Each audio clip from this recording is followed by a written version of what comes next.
Hello to everyone joining in for Containers for Sun and Shade with Melinda Myers. We will get started in just a moment here. We're just giving everyone a minute to join the broadcast and we'll get started. So thanks for your patience.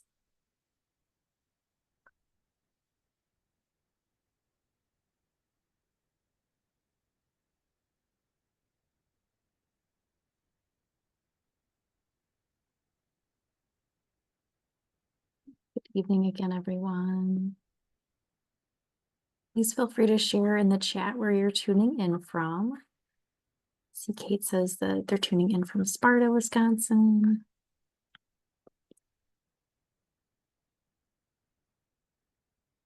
Kenosha, Hager City, Georgia, Brookfield, Yay, we had a Berlin, Lake great. Geneva. Oh my gosh, all over. Got Milwaukee County represented. Oh, North Dakota, New Jersey, Illinois, Wow. Michigan. See, all over Wisconsin.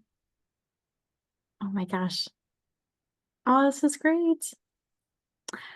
Well, why don't we go ahead and officially get started? So, hi again, everyone. Thank you so much for sharing where you're tuning in from in the chat. It's great to see people from so many states and, of course, Wisconsin. My name is Kelly. I'm the Adult Programming Coordinator for Milwaukee Public Library. And we are thrilled to welcome back Melinda Myers, nationally renowned gardening expert and horticulturalist for tonight's workshop. We're going to be talking about containers for sun and shade. I will be sharing in the chat in just a moment the link to Melinda's handouts. You can use that to follow along tonight. And then just a little housekeeping. Please feel free to share your questions in that Q&A box on the bottom of your screen, and we'll have time after Melinda's presentation to answer your questions.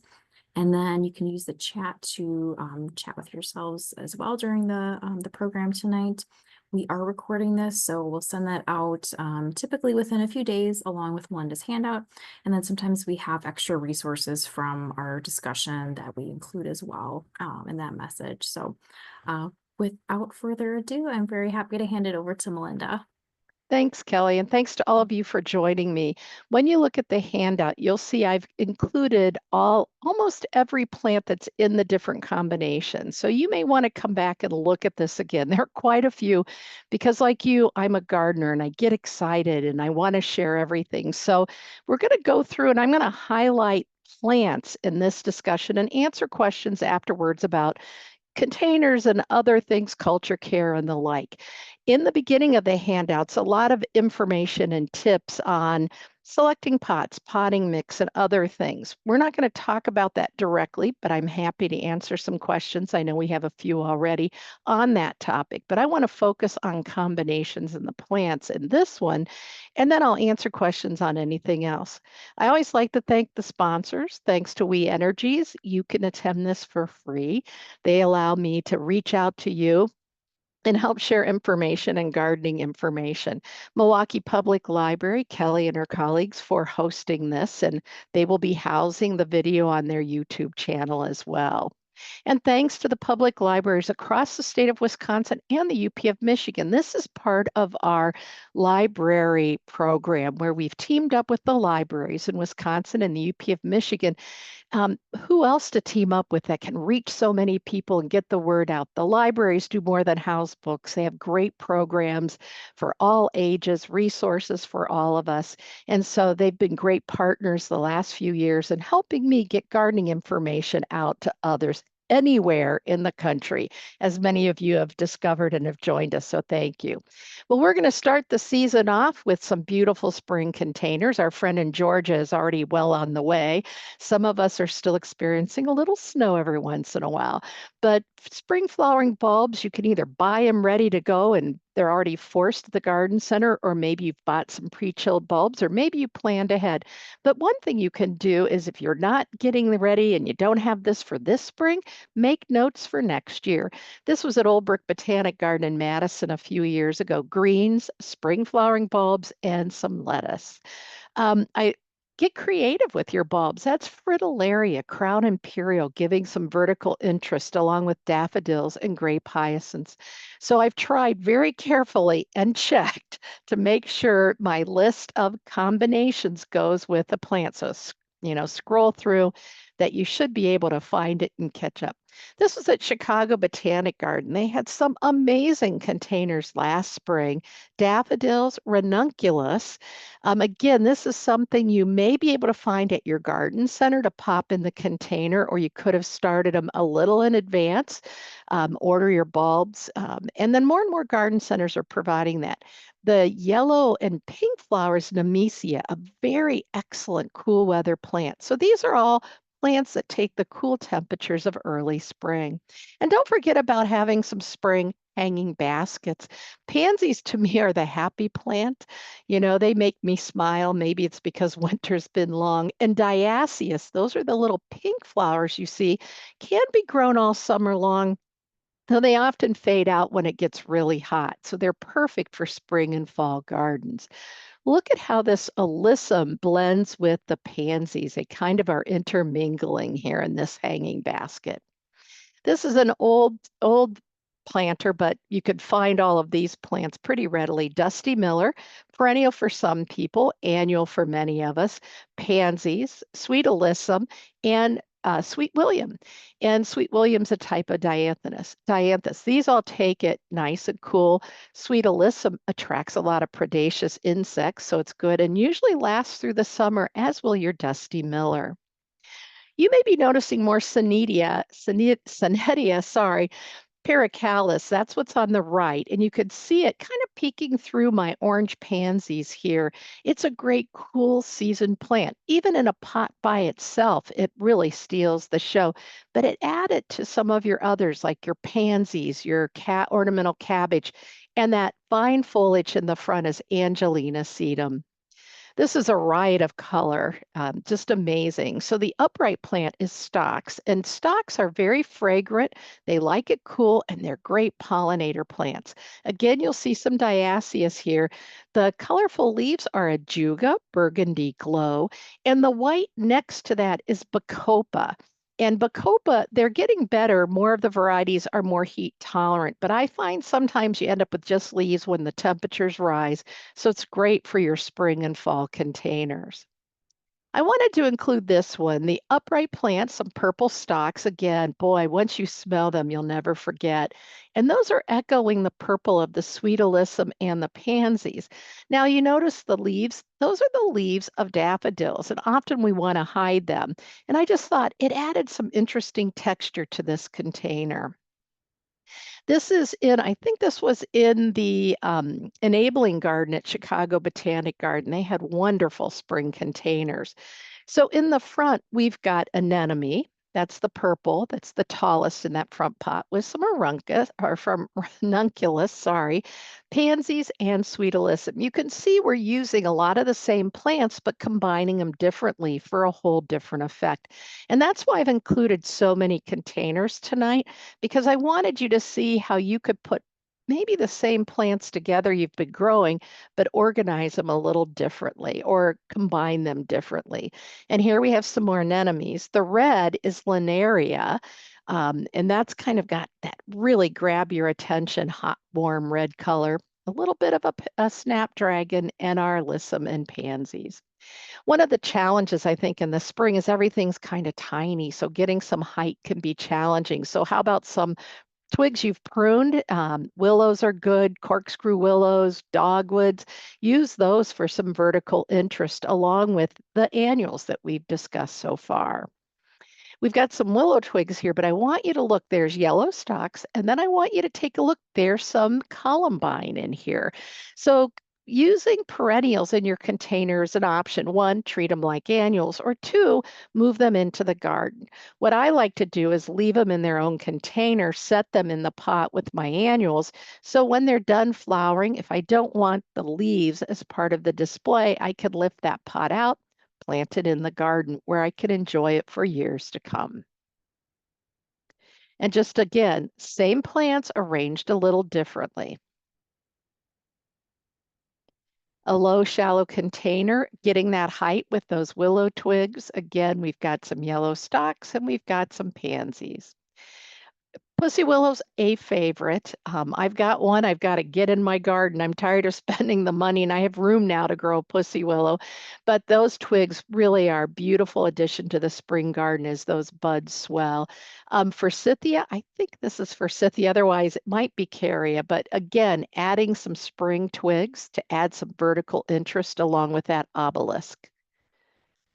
And it can be edible. This is one of my favorite edible containers, Swiss chard, bright light Swiss chard in this case, some colorful lettuce and pansies. Pansies are edible, just take out the reproductive parts, make sure they haven't been sprayed with a chemical, and keep harvesting your lettuce and your Swiss chard, and you'll have weeks of good, nutritious vegetables.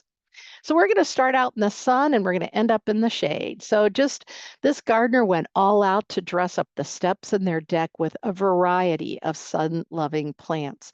This is not a container. Well, it's a raised bed. This is on my back patio, so it's basically a container. And I just wanted to start off with this because the purple round flowers towards the front are Gomphrena, globe amaranths, ping pong amaranths, with white lantana, very heat and drought tolerant. And the purple heart is a Tradescant Israelia. And then drought tolerant. So we want sun tolerant plants, but those that are drought tolerant is going to extend the time between watering. So we have lantana on the left, celosia or coxcomb in the middle, and zinnias on the right. And zinnias have made a big comeback these last few years. Celosia, crested celosia. I used to say it looked like brains, but that's not very marketable. So colorful coral, but it's got interesting texture. And this simple combination just is corkscrew rush, a juncus, with a crested celosia. Very simple, but the textures really give some interest to this container. And here we've got a plume type celosia. Fresh Look Red is one of the All America selections, tested nationally throughout Canada and the US and proven to perform well for us. So it's got the larger plume flowers. Great as cut, great drying. Just make sure no insects ride along with the bouquet from the garden. And this is another All America selection. One of their pictures, actually, Fresh Look Gold, and it's with sedum. Again, mixing some of those perennials in. And if you've grown sedum, you know they're sun loving, drought tolerant, depending on the variety, could be a nice trailer. This was at some spring trials in California. This is Dragon's Breath Celosia. So we've got the dark leaves, the big plumes, just knock your socks off. That heat drought tolerant plant with the heat drought tolerant yellow zinnia across from each other on the artist color wheel really grab your attention. Then echoing the yellow of the zinnia with the golden moneywort. The wheat type celosia, I think this one was Intenz, Intenz, but I wasn't sure, so I didn't label it that way. Some kale. Kale's a very nutritious edible plant. A lot of them have really nice texture, and so not only are they edible, but they're very attractive. With the salvia, and verbena is the plant in front. I mentioned zinnia is very drought tolerant. Profusion have great disease resistant, as does Sahara. And so if you've grown zinnias years ago, you may have had problems with powdery mildew. The new varieties are much more disease resistant, and the single ones have the greatest pollinator appeal. And here's just a couple of containers together. We've got those orange zinnias. Coleus, we're going to talk about sun-loving coleus and shade-loving coleus as well. In the back is some papyrus, a light, airy vertical accent, and of course, Dusty Miller with the white. One of my other favorite sun-loving, easy care plants is Kufia. You may know this as cigar plant. They're kind of now rebranding it as firecracker plant. Not sure why. This is Vermillionaire, and I have to tell you, it's in an old, I was told, a cheese mold that's old and rusty. But this Vermillionaire, I never deadhead. It's very heat and drought tolerant. It's on my west facing steps, a lot of wind, a lot of heat, and it does great. And the hummingbirds love this plant. There's a lot of new varieties being introduced, and here's a pink Kufia. Croton you may have grown as a house plant, but it's moving out into the gardens as well. We'll talk about that feathery plant in the background a little bit later. The purple is sweet potato vine, and so we'll see that throughout a lot of the containers. The purple sweet potato vine is echoing the purple in that Croton. And it could be as simple as two plants. And I want to show you simple combinations and more involved combinations, depending on your budget, time, and what you can find at the garden center, right? So elephant ears will take full sun, especially the colocasia, but make sure they receive sufficient water. And lantana is good heat and drought tolerant. Butterflies love it. If we have anyone, I don't think it's a problem for my friends in Georgia, but I know in Texas, this lantana can be invasive. So you want to be careful how you use it in the landscape. For us, it's an annual. I have overwintered it in the overwintered it indoors, but it was pretty ugly by the time spring rolled around. So I just buy new plants. And the little bit of purple you see is a purple shamrock plant. Okay, here's lantana again with papyrus. So similar kind of display, but a light, airy texture from that papyrus. So you can use lantana as a trailer or a filler. So you can see on the left, we have some more cigar plant. On the right, we have the lantana. In the middle, down below, is petunia. And the helianthus is the upright plant. So that lantana is part of a larger display, and the yellows are echoing each other to tie it all together. Now, well, I'm going to talk about fuchsia in the shade. And in this, I was surprised to see how well that Gardenmeister fuchsia, that's on the right, that kind of tubular flower you see, with the sun-loving coleus in the back and lantana on the left. And you know this is a hot, sunny area because there's gravel mulch, and that's a juniper peeking out below the pot. So I was real surprised to see that. You're going to see a few plants pushed into sun and shade that you might give them a try if you've like, I want to grow that, but the light conditions aren't quite right. You can train lantana and other annuals into a tree form like you see here. This one's for sale at the garden center. And I'll talk a little bit more, and I have a link on how to do that when I get to the fuchsia tree. The yellow on the bottom is Melampodium, and that was really popular maybe 10 or 15 years ago. We still see it occasionally. It seems to have not caught on, but your garden center, I see it every once in a while. The orange is Osteospermum, and it can be a little touchy when it gets hot, though the new varieties like Symphony and those advertised as heat tolerant are the ones to use if you're looking for summer blooms. Gold dust. I tried this. This is in front of my house, and this is an old bird feeder. And I have a tiny pot, probably 4 inches in diameter and only about 2 or 3 inches deep, and it's filled with potting mix. I planted this plant, and so it's got very little soil, so it holds very little moisture. This is really heat and drought tolerant. It makes a great annual ground cover, but I love this in the container because it really thrived all summer long in that little bitty bit of soil in a west-facing location. And I know I'm going fast, so hopefully the handout will help you as you check off what you like or come back to review. Dakota Gold Helenium, Helen's flower, that's the one with the fine foliage and the little yellow kind of daisy-like flowers on the right. And it was introduced a few years ago, hardy in zone 6. I'm a zone 4-5, so I have not tried this, but grown as an annual anywhere.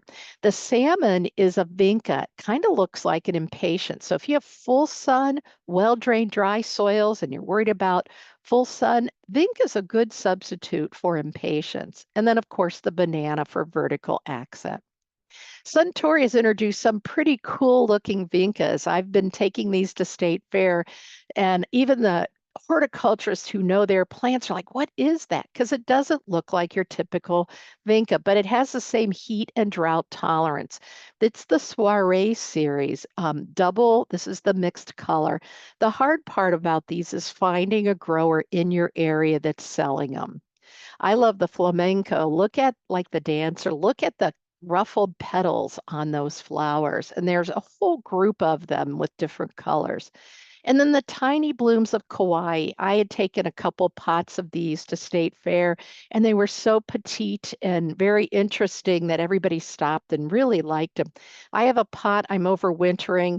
I'll let you know how it does. The leaves are still attached. They're under lights in the basement just to see how they did. And with it is Sun Parasol Sunbeam Mandevilla. These are all very full sun, well drained to dry soil tolerant. I included this one for a couple reasons. Cardoon, which is related to artichokes, that's the big leafy plant, very decorative. And then the trailing plant is fanflower, scaevola, very heat and drought tolerant. It's out of Australia. And I like it. They're introducing more and more varieties because it is a tough plant. It tends to stay nice and full, but you can trim if needed. And the white lacy plant we're going to see a lot is diamond frost euphorbia. I kind of look at those like the baby's breath. When I started my career, I worked at a florist, and when in doubt, you throw some baby's breath in. It made it look good. And I think that diamond frost kind of does the same for containers. If you want hummingbirds, cannas are great, and black and blue salvia is excellent. Anis salvia. Black and blue was the first one that really became popular. And there have been more and more varieties, and we'll see some of those as well. So if you're looking to bring hummingbirds and you want a bold statement, this combination is great. Rock and fuchsia salvia. So again, we're seeing more and more of those salvias with a little bigger and bolder. Gara is that light, airy plant that's kind of upright and spilling over the edges. Supposedly hardy in zone 5. I didn't have success when I lived in Milwaukee in a zone 5 area, but I only tried it once and I had heavier soil.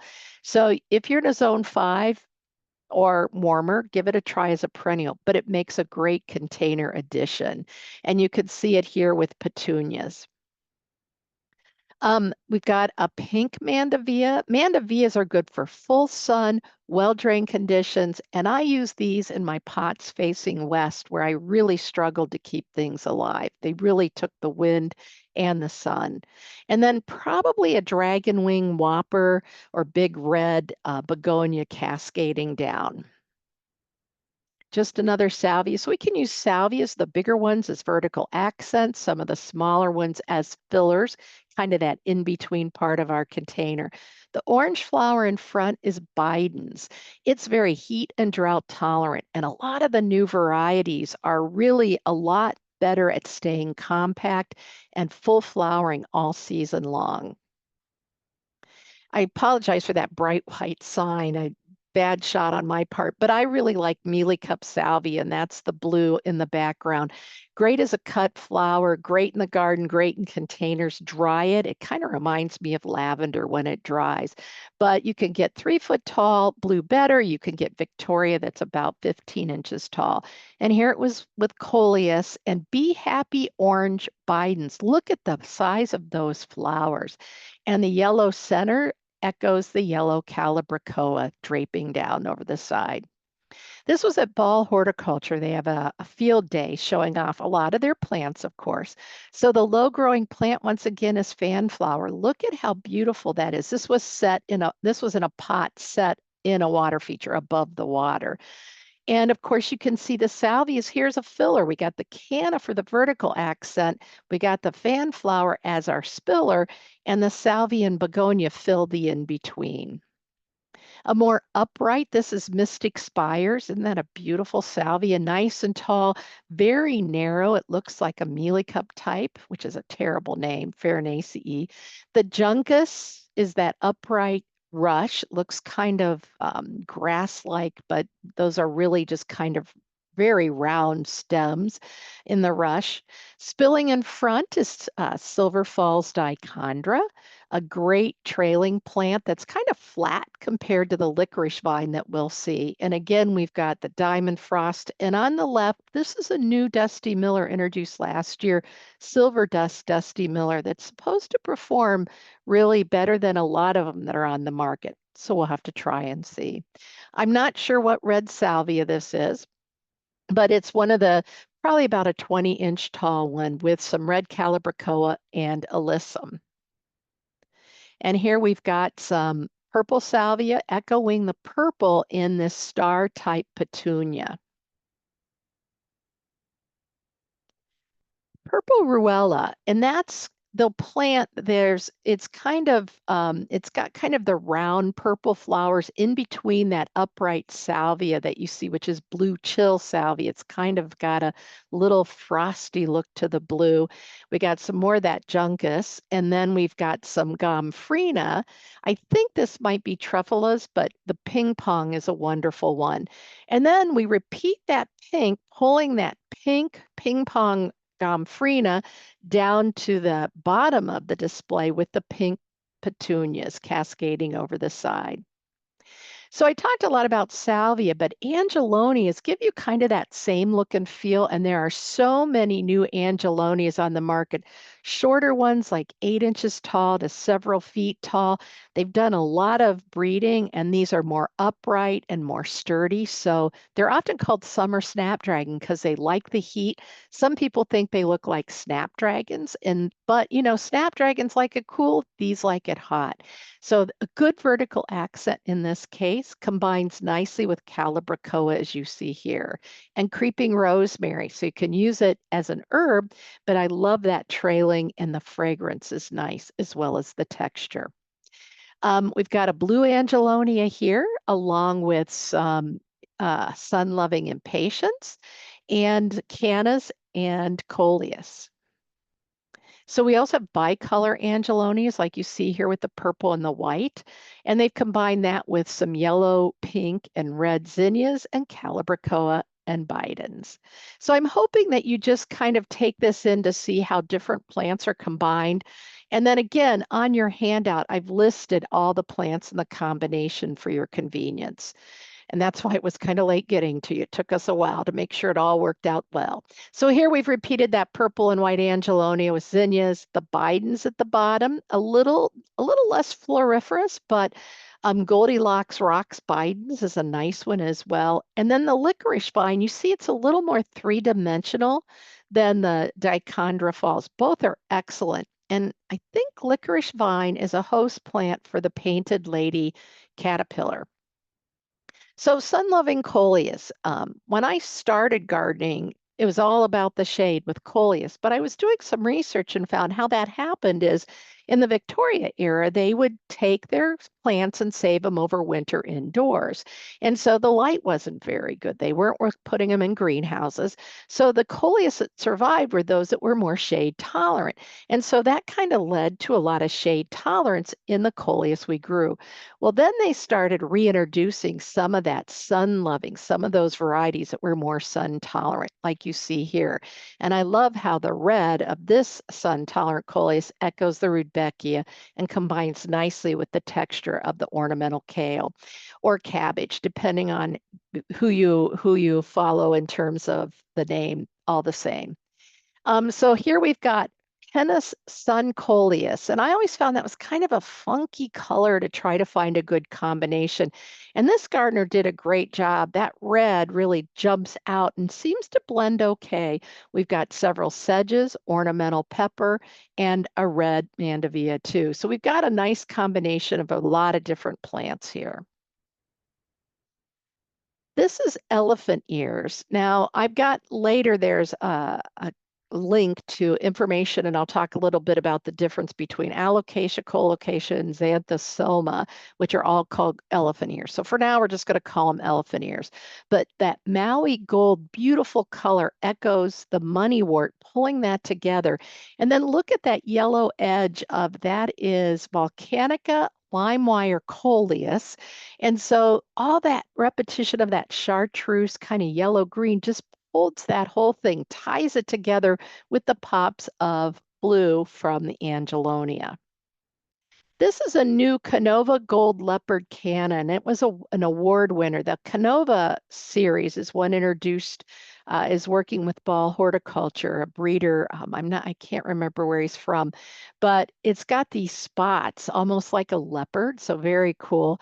And that red is echoed in the Sun Coleus and the Profusion Zinnia with the yellow and red, echoing the yellow and red on that gold leopard as well. And that's a portulaca, relative of moss rose, trailing over the side. Again, an elephant ears, sun coleus, and we've got some more portulaca. So a nice, beautiful combination. I like how they've used papyrus here with the canna, because either one works great as a vertical accent. Together, they create some interesting texture, and kind of the papyrus is a nice backdrop for the bold texture of the canna that's held up above the sweet potato vine, coleus, and other plants. I'm just going to talk about a couple of dahlias. I did a whole webinar on growing bulbs in containers, so you can find out more, and also on summer bulbs. It's still on my website, melindamyers.com. But this is one of the single dahlias, grows a few feet tall. The butterflies love, the pollinators love those single dahlias, and the hummingbirds will nectar on them as well. Sunshine dahlia, here they added a little something to it. Biden's tying the dahlia to the bottom of that pot with that gold, that burgundy foliage really makes the gold pop.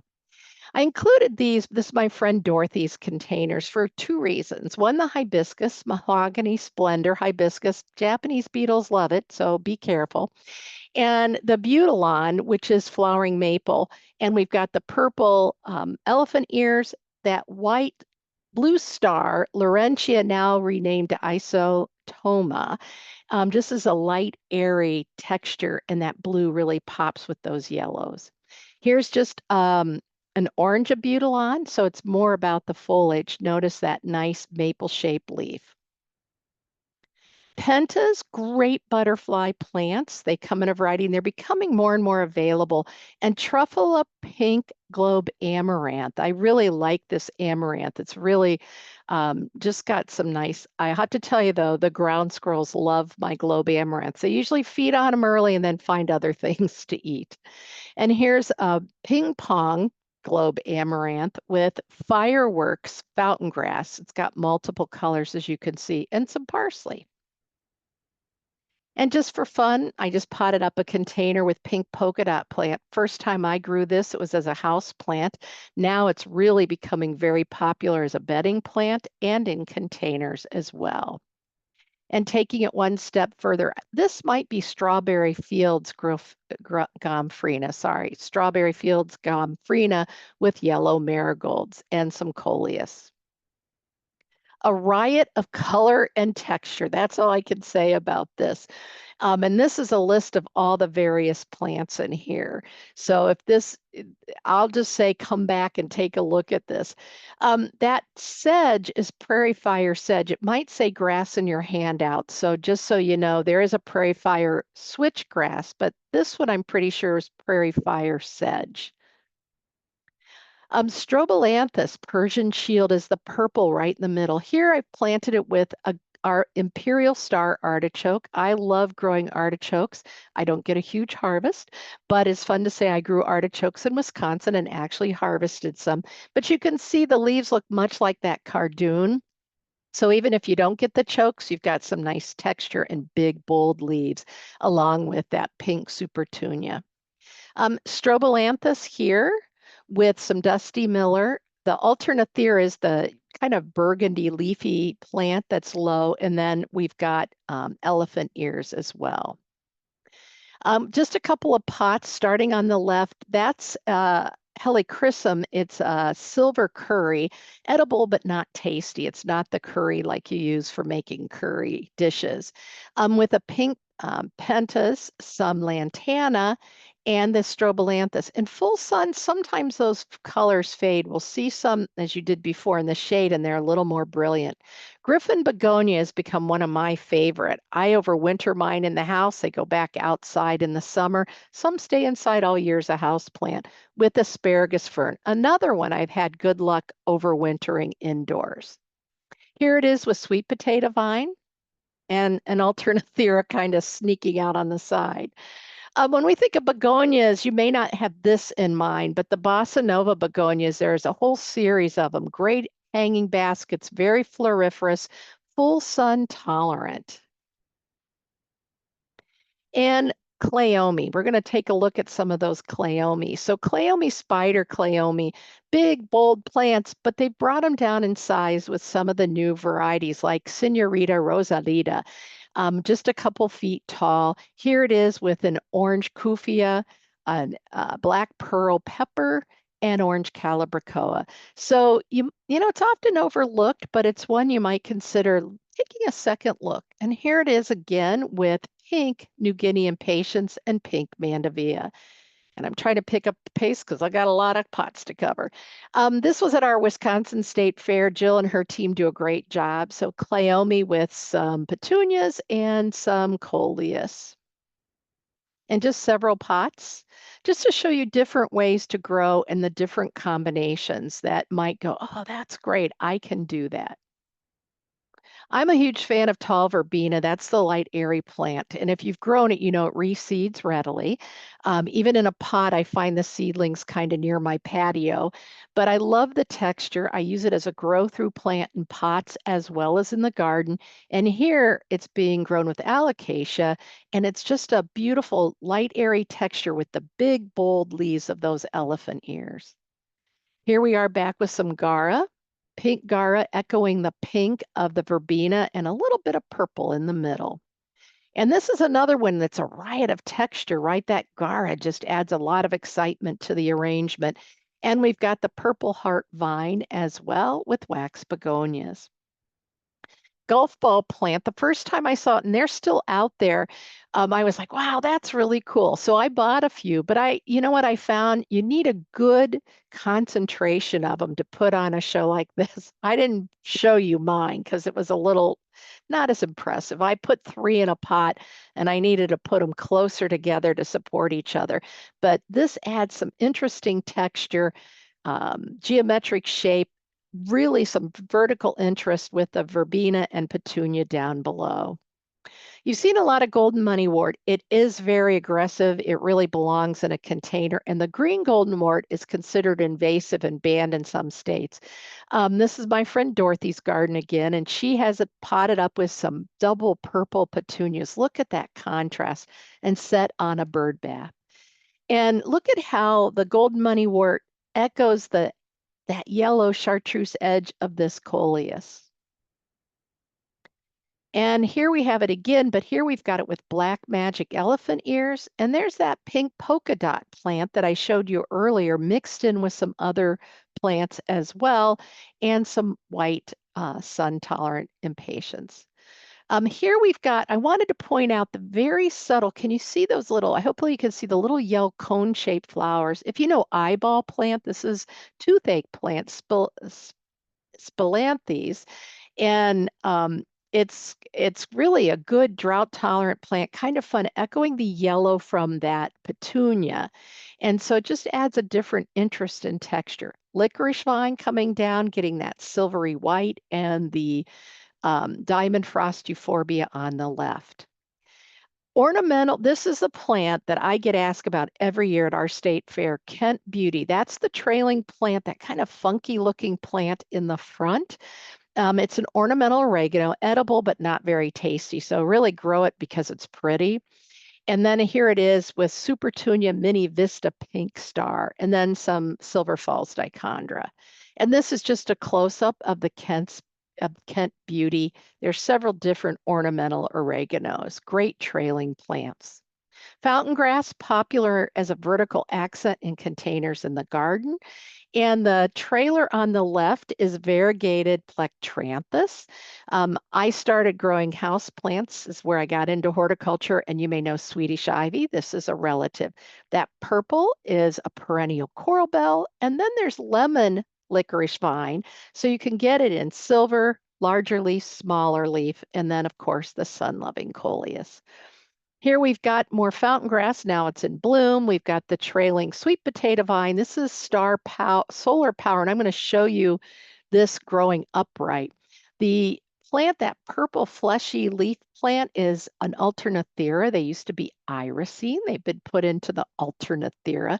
Come in upright forms, wide leaves, flat leaves, and trailing. I included this. This is my friend Will's garden. I love heliotrope. That's the purple. It's very fragrant. popular plant for the pollinators. Can be a little pricey. So when I plant it, I put it in a pot near my front entrance where I can enjoy the fragrance, where those visiting go, oh, that smells good. Silver brocade Artemisia. Artemisias can be a little aggressive, so select carefully or put them in a pot. And of course, Silver Falls dichondra.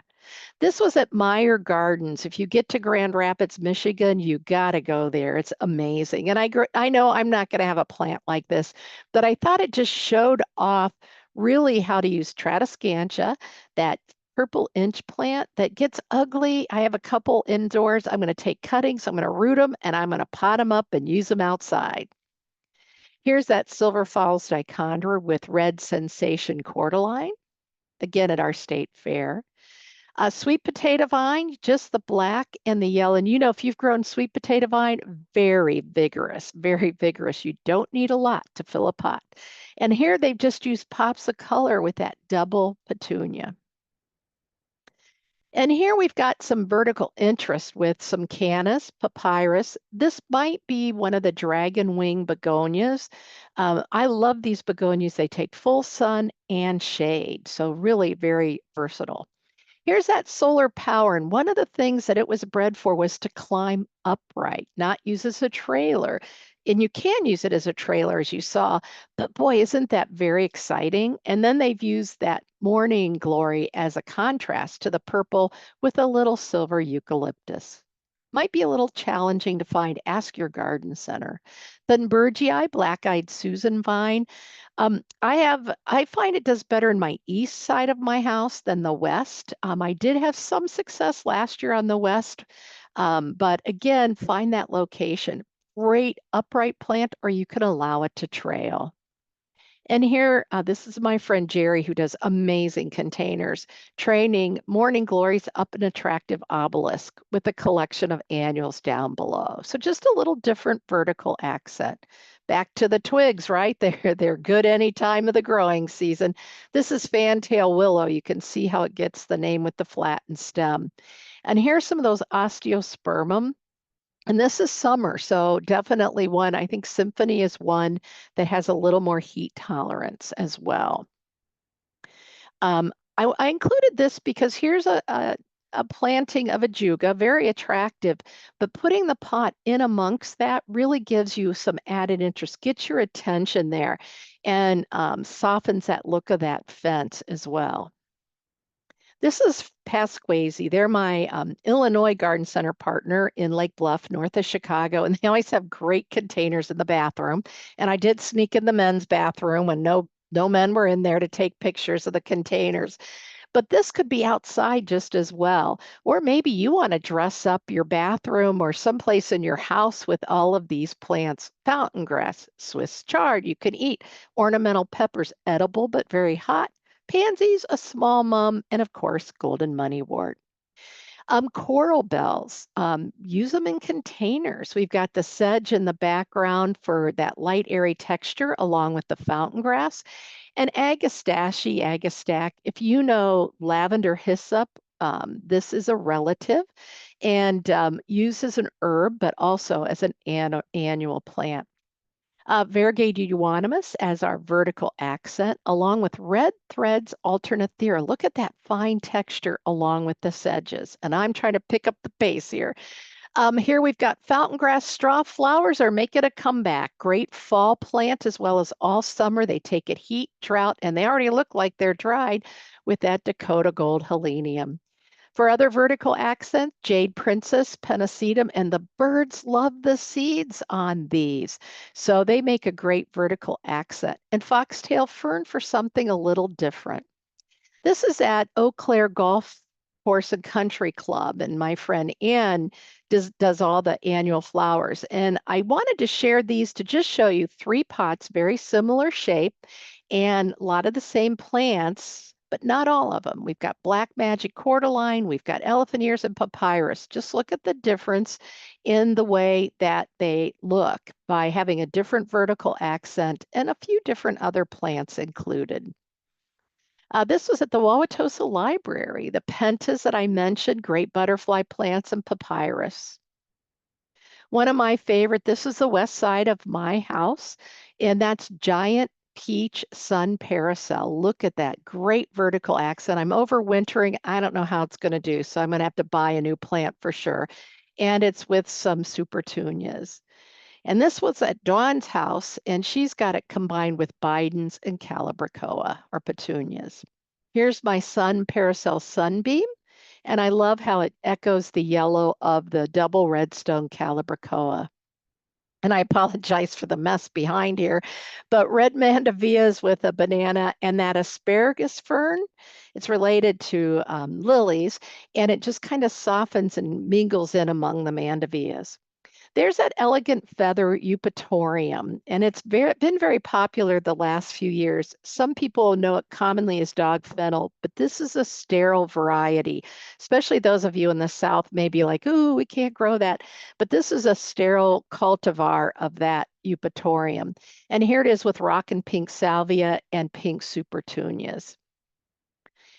How about just cannas in a pot? Very dramatic with the Tropicana cannas. And here's another one of those canovas with some sedge, kufia, and red thread alternathera. I wanted to point this one out. That plant in the middle is a perennial euphorbia, perennial hardy to zone 4, I think it is, Ascot rainbow. It's got a little bit of a pinkish tinge to the leaf and nice texture popped in here with these other annuals. Again, some cannas with the red cordyline and gomphrena. And what I like about this is Innis Woods in Columbus, Ohio, but that Tropicana, look at the variegation there and how the Gaze Delight coleus, those stripings kind of echo each other, different colors, but it kind of makes for an interesting look. And I like this is the red gold flame canna, again at Wauwatosa Library, but look at how it's intermingled with the fountain grass. And I love that combination of texture and color. Green Bay Botanical Garden. The only reason I'm telling you, if you're like me and you travel, you like to go to botanic gardens. So this is Green Bay Botanic Garden. And I wanted to point out the vine trailing down. That's lotus vine. When we have a long summer, we'll even get red flowers, but usually it's grown for that fine texture trailing texture of that trailer. And just two common plants, red canna, red geraniums, pretty striking for just two plain plants, common plants. I shouldn't say plain, beautiful. I wanted to include this grouping I had for two plants. The big silver leaves are angel wing senecio, very bold, great texture, good sun-loving plants. I'll take it hot and dry. And Queenie Lime zinnia, they happen to be growing in the ground, but they're another great zinnia in All America selection. And then you could make it a tropical paradise, right? And here we've just got elephant ears. And what I like is the Calibrachoas are trailing down and they really anchor that and keep it in scale with the tall elephant ears. This is from Longfield Gardens and it's caladiums combined with the alocasia. Bananas in pots. There are other plants in there, but what you notice are those bananas in this planting. This was at Dublin Fest. So here's my banana on the west. They won't go there again. Look at all that wind damage. Was a bad choice of plants. So live and learn. It's going on the other side of my house or in a more protected spot next year. Phormium New Zealand flax comes in a wide variety of colors and textures. Here it is with croton, and that pothos is doing amazingly well. Brugmansia, the seeds are very poisonous. It's a nice night bloomer. Some are fragrant. You can't overwinter them. It can be very challenging though. So palms, a lot of our indoor plants are coming out in the garden and becoming more affordable. So using a palm for your vertical accent, you may or may not overwinter. Cape fuchsia, I think that's hardy to zone 6 maybe. So if you're in a warmer climate, you may try overwintering it as well. And if not, use Nicotiana if you can't find Cape fuchsia. Croton and mums for a nice fall display. And then perennials. This is a compact switchgrass. There's some heather in bloom at the bottom, Angelina sedum, and even a hosta. Hostas will take sun as long as they get sufficient moisture. And how about some of those evergreens? Just a nice display. Sedums. And it's simple planting. This is Longwood Gardens over in Pennsylvania. And they have greenhouses and conservatories, so their succulents are huge, and it's a nice combination with these blue pots. But if you're in the Midwest and North, you may have smaller specimens and don't have a greenhouse. My friend Jerry found this old leaky fountain and potted it up and made it into a little bit more eye-level display. Then in some, he stacked the pots, again, making them more impressive despite the small size. How about set it on an old chair like this gardener did in the garden? Serve it up. And back at our state fair, she planted up an old briefcase. I learned this technique at a garden club I visited in Iowa. They used impatiens, but here using succulents, there are pots overturned, glued to the saucers with drainage holes. And that way you have a centerpiece, a living centerpiece for outside. And I just wanted to share the texture of the succulents. They all take full sun, well-drained to dry soil. This is elephant bush, which is Portulacaria. And look how the red stems echo that from the other succulents. Adding some hens and chicks and some baubles and some decorations in this old repurposed container. Back at Inniswood a couple years ago, interesting container set in the garden. This gardener did such an amazing job with her containers. We featured her on Melinda's Garden Moments. So the hens and chicks with the little red tips echoing the red from the wagon. And Jamie did this tackle box, an old tackle box, potted it up. She lives on a lake. I took my dad's old toolbox, inspired by her, and filled it with hens and chicks. And then maybe you just put them in the garden as an annual. So shade, and we're going to whip through these, and I appreciate your patience with me. I wasn't lucky enough to see this. I sent Dawn on a garden tour without me in Minnesota, but I love how they dressed up there. My sheds do not look this good, and I'm not sure even these plants could improve it. But look at how they've used some irisine, some crotons, and the crotons are a little less colorful with the shade, and some hostas, but beautiful, subtle colors, just really anchored it. And here there's just 2 pots of New Guinea impatiens. And look how inviting that makes it to go to that swing. It just jumps right out. This gardener used ferns and impatiens, and there's some Tradescantia back there too, some inch plant. But just 1 pot of impatiens in the shade garden elevated really can make a focal point, bring you to this garden bed. This was a garden at Berner Botanical Gardens years ago. It was a bed of impatiens. They used some in the pots. You can see that they also have some pink, white polka dot plant, New Guinea impatiens, and coleus. And we're now in with the shade coleus, okay? Though some of these, like Kong, can take a little bit of sun. We're putting our elephant ears in shade. They'll take shade, and you don't have to water as often. And we've got our whopper red bronze leaf begonia. What a name. But that purple foliage of that one looks really striking in this arrangement. Here we are with that Griffin begonia. Again, we had it in more sunny conditions. Now it's in a more shaded condition with an elephant ear, impatiens, and some coleus. Rex begonias, beautiful. Another plant that really seems to become very, very popular lately, and lots of different variety, interesting color combinations and leaf form. We've got a licorice vine, so pushing it in shade, it seems to be doing well, and some impatiens. When you think of fuchsia, this might be what you think of, right? By Mom, a hanging basket of fuchsia. It likes shade, moist soil, keep it out of strong winds. But I challenge you to find new ways to use it. Here they've used it, trained it more upright. They've got it with a trailing geranium and sweet potato vine. This is Dawn's front steps. Dawn works with me. She's got the upright Gardenmeister fuchsia, Santa Claus, the trailing one, and Swiss chard. This is another one of her pots under her trees. That blue is Streptocarpella.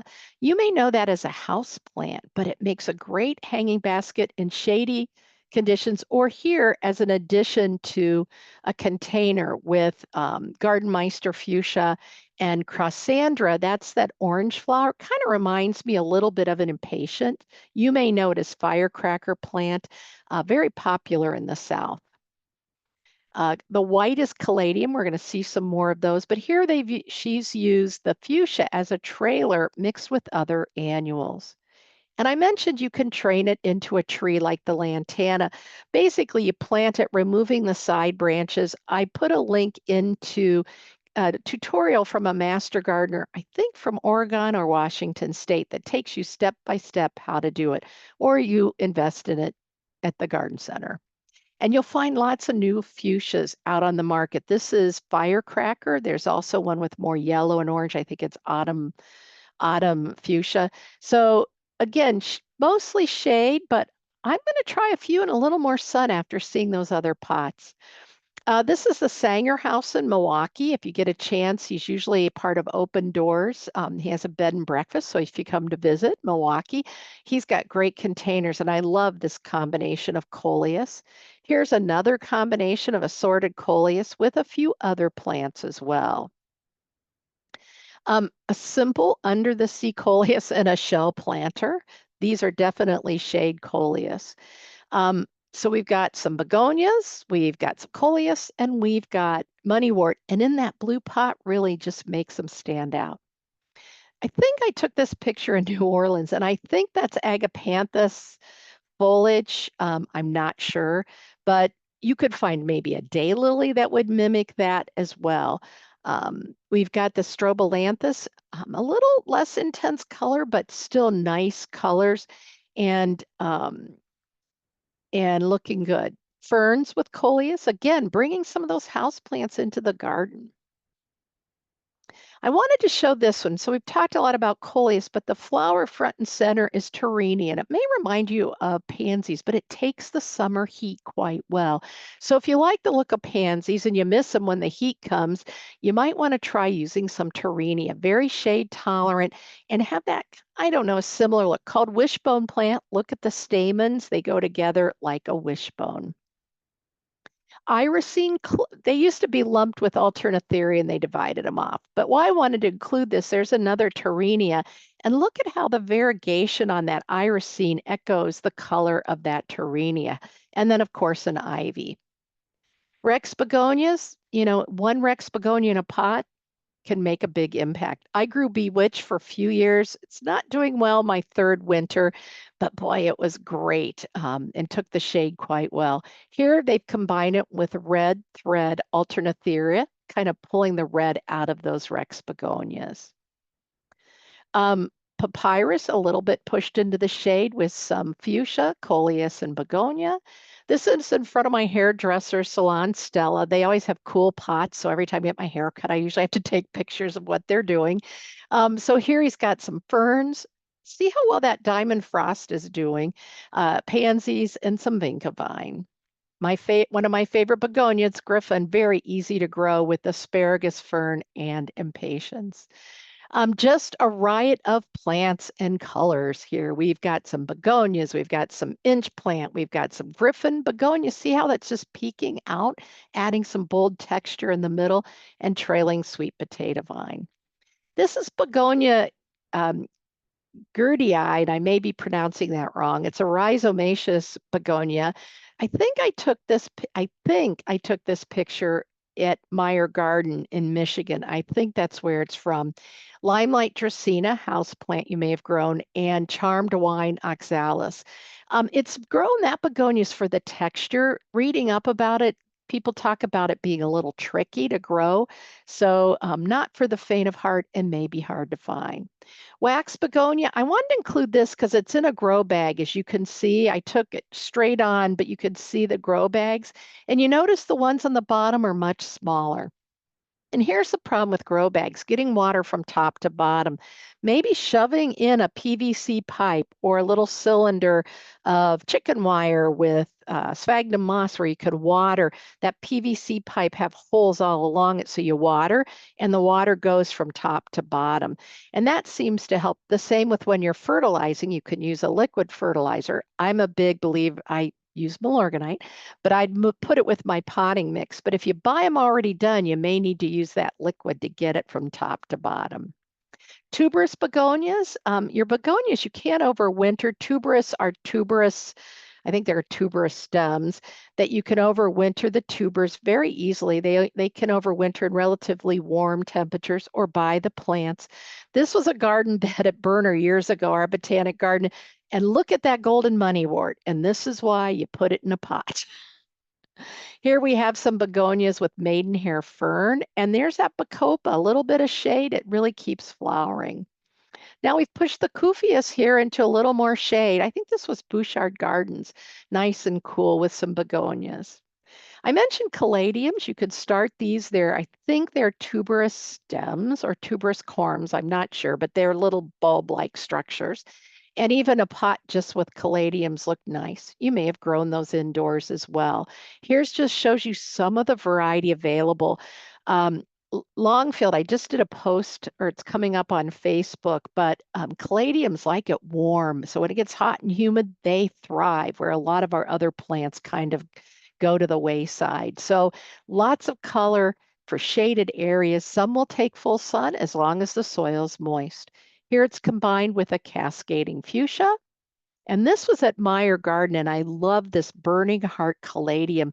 Look at how the begonia echoes the pink and that green burgundy pink flecked caladium. So we've got that red cordyline again for vertical interest along with the elephant ears and that caladium. And notice how the pothos is trailing down good croton and the bigger plant is variegated shell ginger. Sorry, I'm trying to talk too fast. I've used it in a pot by itself. I overwintered it a couple years. I ended up with scale, so starting over. Monstera, hey, houseplant out with caladium and pothos.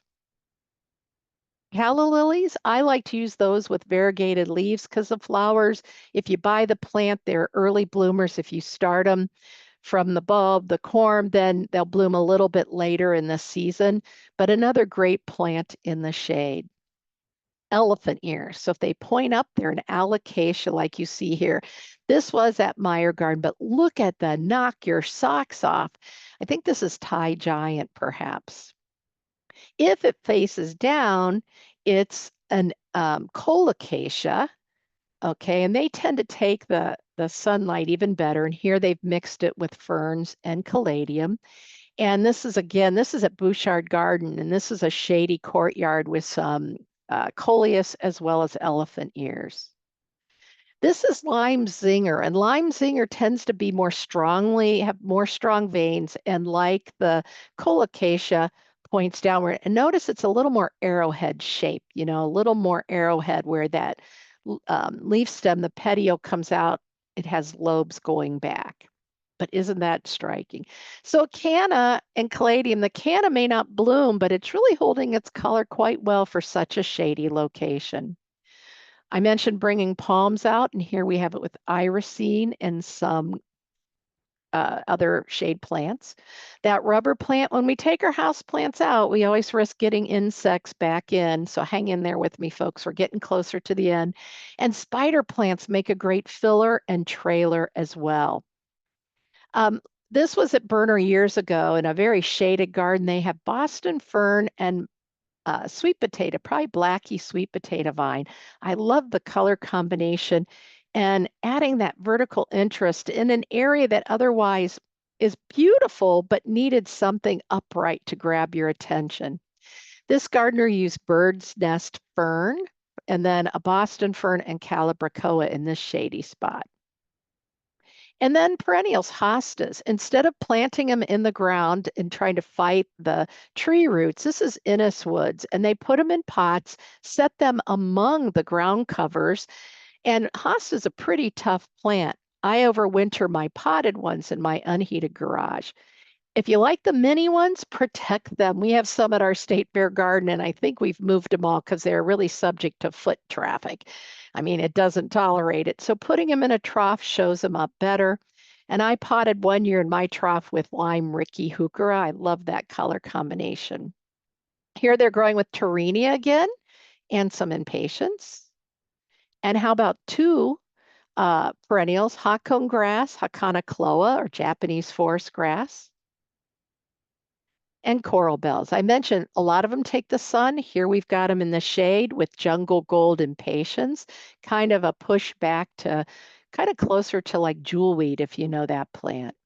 I like this stack container. The black is black mondo grass, English ivy. Selaginella is sold as frost moss at Christmas time, which I kill mine. Mine lasted 2 months this year. That was a record. And variegated Solomon seal. It's one of my favorite perennials in the shade because of its architectural design. So white flowers, you'll see in a minute, some red fruit, and here it is with coleus and caladiums. And look at what a nice vertical accent that makes. And those white flowers, and it turns yellow in the fall. Virginia, that's the leaves front and center, some purple coral bells. The bigger leaves are acanthus or bear's breeches with some rex begonia. And if you tried Mendanila, it was being sold as both a house plant and an outdoor container plant. And here they've combined it with hellebore. So isn't that a nice combination? Something very unique. Dale, if you know Dale, he's the moss man. This was from his yard, an elevated planter with moss. This was on a garden tour where they put it in pots in a bamboo planter, a bird bath. So just different ways. We're trying to kill it. Maybe you want to embrace it. So this was at Longwood Garden, and I like this because they're water gardens. So elephant ears, cannas, the ruella, you see even a little mini water lily. All take and papyrus will grow as water gardens. Well, maybe you want a pot with no drainage holes. Pot them up with a water garden potting mix. Put a little gravel on top so it doesn't get all that, organic matter floating around the soil. And then if you go on vacation for a long weekend, just fill that container with water. You don't need a plant sitter. And then elevating the pots is a great way to do that. Shade and sun here, examples. And don't kill the trees for the flowers. Digging holes, rototilling to put your annuals in. Grow your perennials, set pots among those like they did with the hosta. Or take some containers and bury them around the tree, leave them there, an old nursery pot, then set your pot of annuals inside. Less disturbance for the root, you'll do less digging, and those pots won't dry out as fast. You can dress up any space with containers. I know I went through quickly, but you have the list with all the combinations, and Kelly will tell you about how to access the recording. Thanks again to We Energy for sponsoring it, Milwaukee Public Library for hosting it, the Public Libraries of Wisconsin and the UP of Michigan for partnering with us to help get the word out to all of you and others throughout the country. I have more webinars coming up. All of this is on your handout, but also on my website, melindamyers.com. Help me grow gardeners. I end every talk with this, and so you may be tired of hearing it, but help me grow gardeners. Someone inspired you, inspire someone else, not just kids, but adults, young families. I want to grow a kinder and gentler world, one garden and gardener at a time, and I'm going to need your help to do that. Please stay connected. I know I'm way behind on answering questions, so I'll stick around as long as we can tonight, answering your questions, and info@melindamyers.com. So I'm going to turn it back to Kelly. And I know we had some questions submitted in advance, so don't let me forget about those too, Kelly. Sure. Hi, everyone. Thanks so much for listening in tonight. And I know I put it a couple times in the chat. If you have any questions, please actually put those in the Q&A. There's a box on the bottom of your screen, and we're just going to go through the list here. There is a link in the chat as well for Melinda's handout. So Like I mentioned at the beginning, we're going to send that out with our follow-up email as well, along with the recording of our broadcast tonight. So let's get started here. Let's see. Eva is asking, are all of the plants that you're mentioning annuals? Are there any good perennials for pots? A lot of those were perennials. So the hostas were perennials, the coral bells are perennials, the Solomon seal is a perennial, Virginia is a perennial. Depending on where you live, that euonymus, a lot of them are invasive. That one isn't reliably hardy by me, but it might be for you. The Dakota sun or Dakota gold helenium is perennial in zone 6. And then there was Columbine, a perennial as well. So there were quite a few perennials. Now here's the deal, depending on where you live, if you're in a cold climate, those perennials, because the pot's above ground, that temperature is going to get much colder than if they were growing in the ground, right? Because the roots are protected by the soil. So for those of us in cold climates, we need to move those either into the garden, and then you buy more next year, or move them into an unheated garage and then back out during the growing season. And you might need to do repotting. Some of those plants you may be growing in your garden and you can lift, divide, and pot them up. Some may be house plants or overwintered, like your inch plant, your Tradescantia. Mine looks awful and leggy, but I'm going to take cuttings. After putting this together, I'm like, oh, I got plenty. I'm going to take cuttings, root them, and I'll have plenty of trailing plants to use in my pots this year. So yes, quite a few were. Depending on where you live, you may need to move them into shelter for the winter, or if you leave them out, use a weatherproof pot. I've had good luck with moneywort overwintering in a 6-inch pot, quite by accident. It's a pretty tough one. Again, you want to keep it away from the garden because it can be very aggressive unless you're willing to manage it and it's not considered invasive where you live. So for our next question, I actually want to combine one of the email questions we got with the question from Philip. Let's see. So we had an email question from Dorothy. Dorothy's asking about soil. Do we have access to the same soil that growers use in the pots of flowers we purchase? What are the best bag container soils we can buy? Can you reuse the soil year after year? What should we look for in bags of soil? And Philip is asking, how much potting soil do you replace every year in your containers? Great question. There is a link on the handout to a blog I did for Milorganite. It was like, what's the difference between compost, topsoil, and potting mix? And I talk about things to look for in potting mix. So it's a hard question to answer because everybody gardens a little differently. So I'm going to use Eberts as my garden center partner here in Wisconsin. Great gardeners, great staff, knowledgeable staff. A lot of them do landscape projects on the side. They manage the plants. They grow beautiful containers. They like the Pro Mix and they sell the Pro Mix. It's what they use and they sell bags of it. It has core as its base, COIR. And then it has core, perlite, maybe a little bit of bark in there and some peat moss, perhaps. I'm not sure. They like it, and that's what they use with their containers. And they have good success. They find that it holds the moisture and does well. I tried it. It didn't work for me as well as I use SU, HSU, which is, I use their organic mix for a couple reasons. For me, it works. It doesn't mean it's better than Pro Mix. It just means for me, it's better. And you need to find which one works for you. And so SU is developed by ginseng growers in central Wisconsin. So it's not available everywhere. That's kind of the downside. So if you're not local, I'm sorry. And to ship potting mix is really tough and expensive.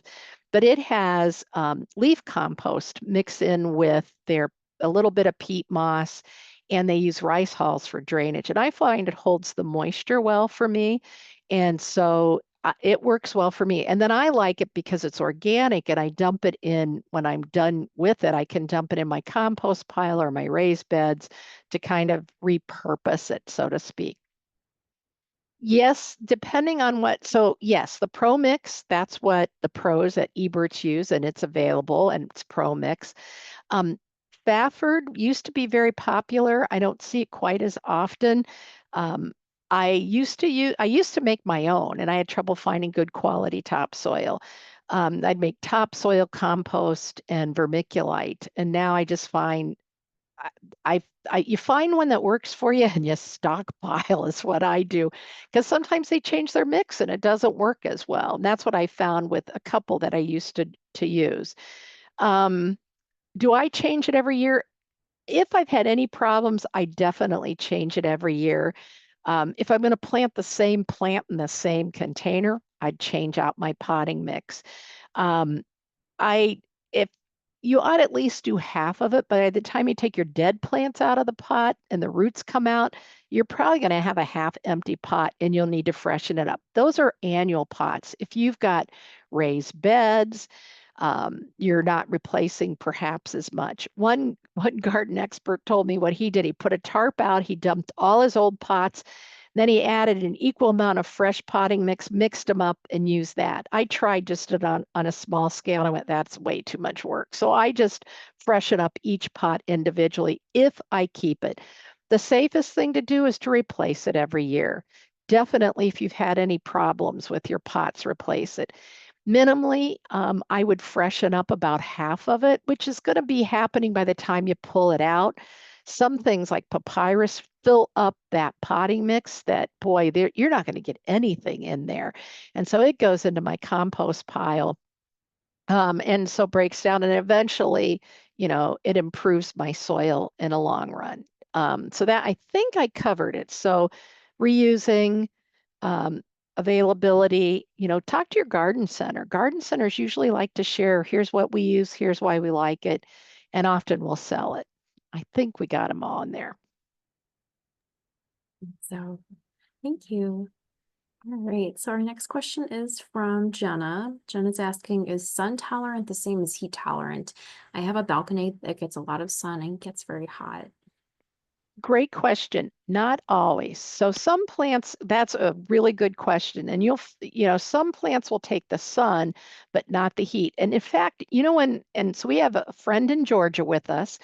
And when I read about salvias, the tags usually say full sun to part shade, especially if your summers are hot. And so when I go visit, uh, places in the south, a lot of plants we grow in full sun, they'll put in with a little afternoon or midday shade because they don't take the heat as well, even though they'll take the sun. Pansies are a great example. They like full sun, but they like it cool. Lobelia likes full sun, prefers it cool. And so that's great question. So things like your zinnias, your lantana, your celosia, take it hot. African marigolds better than your French marigolds are more heat tolerant. Angelonia, great heat tolerance. Um, I'm trying to think of some of the others that we featured. Dusty Miller is great heat tolerance. Licorice vine, great heat tolerance. I've seen Silver Falls dichondra in full sun in the south do very well. So usually your tags, the catalog descriptions will tell you, well, really, if they're really got good heat tolerance, they'll tell you Mandevilla. I use that all the time because that takes the intense west sunlight and the wind at my house. And it took me a long time. I tried a lot of plants that didn't work, and that was one that really did very well. So great question. Just looking through the Q&A, and it looks like we've got a few asking about critters. So, Anna's asking about what container plants are the most deer resistant. And Karen is asking, how do I keep bunnies and chipmunks from eating my garden? And then we had another question from Philip. How do you get rid of earwigs in your containers during the summer? They come out at Oh, night.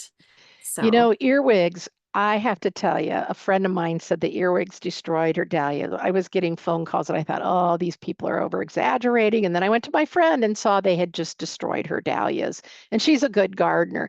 We had such terrible earwig problems in much of the country last year. They like it cool, dark, and damp, like slugs. As Philip mentioned, they come out at night. So there are a couple things you can do. Sluggo is a product that works on slugs only. It won't work on earwigs. But if you have earwigs, you may also be having slugs. They have a Sluggo Plus that has spinosad in it. Spinosad is an organic insecticide that will work on earwigs. And so if you've got slugs and earwigs, it's one that you sprinkle on the soil surface and will take care of them.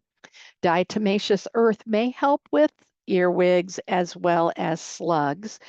You can trap them.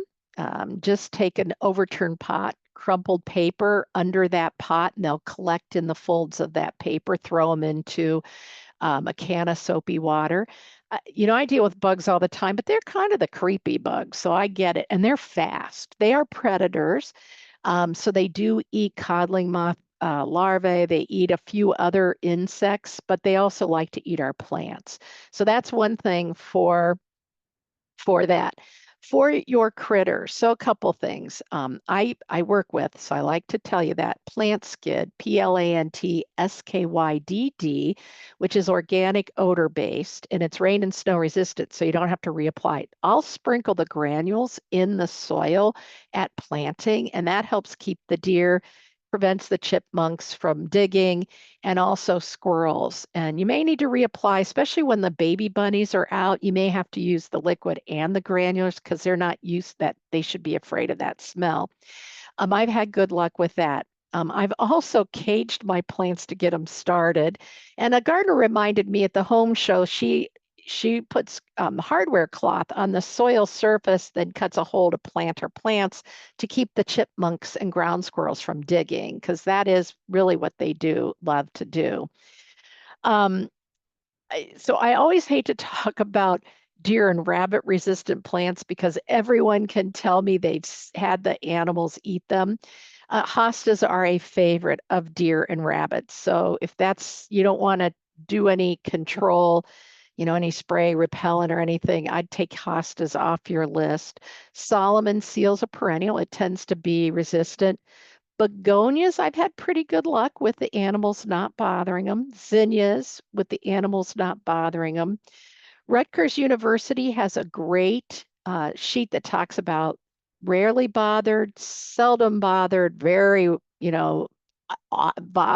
extremely bothered. They rate plants.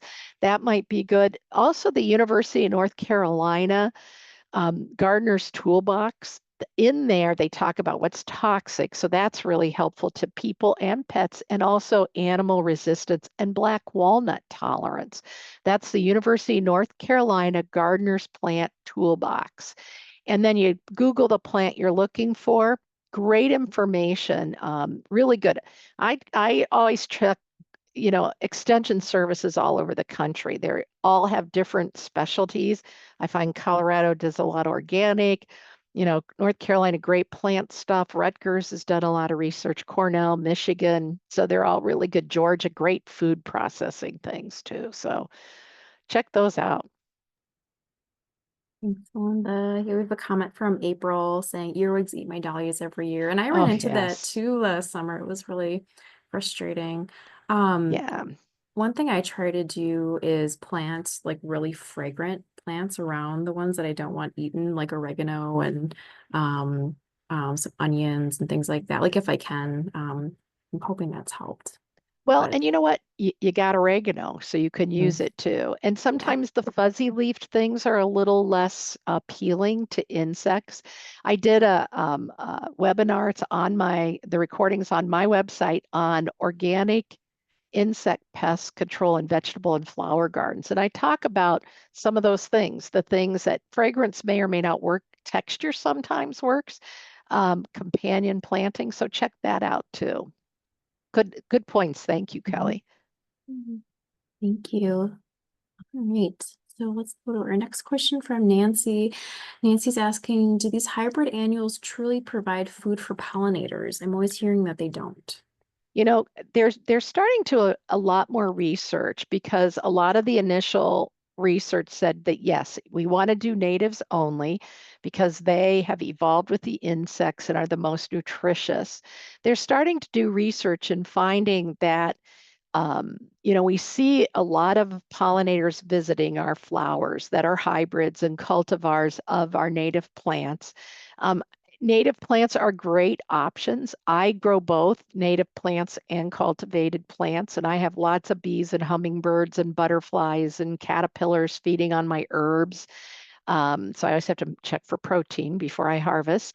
Um, so they're starting to find more research that it's not as cut and dry as we thought it was. But still, native plants are good options, and doing a little bit of both, you can still have the best of both worlds. A lot of natives tend to be very assertive. Columbine, you could use our native columbine instead of the cultivars that you saw in there. So that would be a great way. It reseeds readily. So you probably have lots of seedlings in your garden you can transplant. You could use the native Solomon steel instead of the variegated if you want to bring some of those native plants into your pots as well. Wild quinine would be great. Rattlesnake master. I have those all growing in my garden, but you could use them in a pot just as well. So good question. I think having both, and I think we're finding more and more about what we can do to support the pollinators as well. The next question is from Betty. Betty says, I often see begonias as single leaf large plants overflowing hanging pots. Do they require special care when used with other plants and pots? Just, some of those containers you saw, and I try to do a mix of when I plant my pots, they are not bursting out of the container for a couple of weeks because I'm going to plant maybe 3 or 4 plants in a pot. And they're going to look a little sparse initially, but by the end of the season, I'll see those 3 and 4 plants.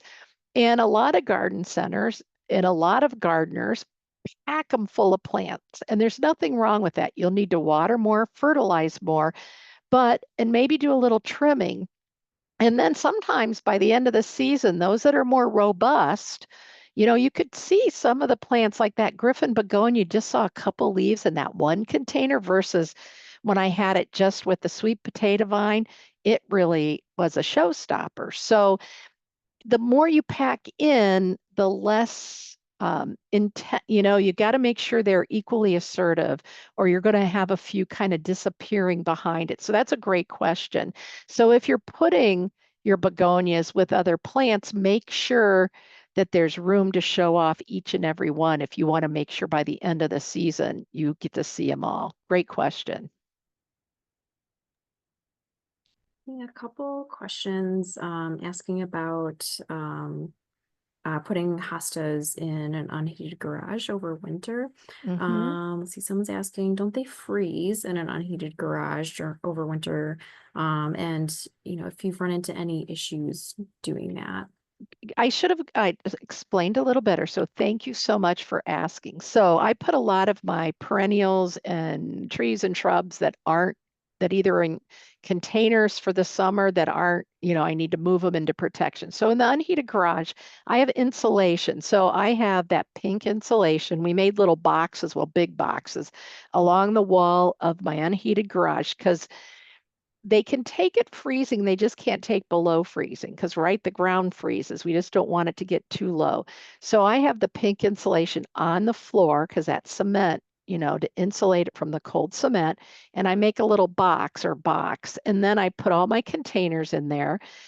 Water whenever the soil's thawed and dry. I use bags of shredded paper in between or annual pots to insulate it. And I now start using plant skid. I sprinkle it on the soil because a couple years ago, voles moved in.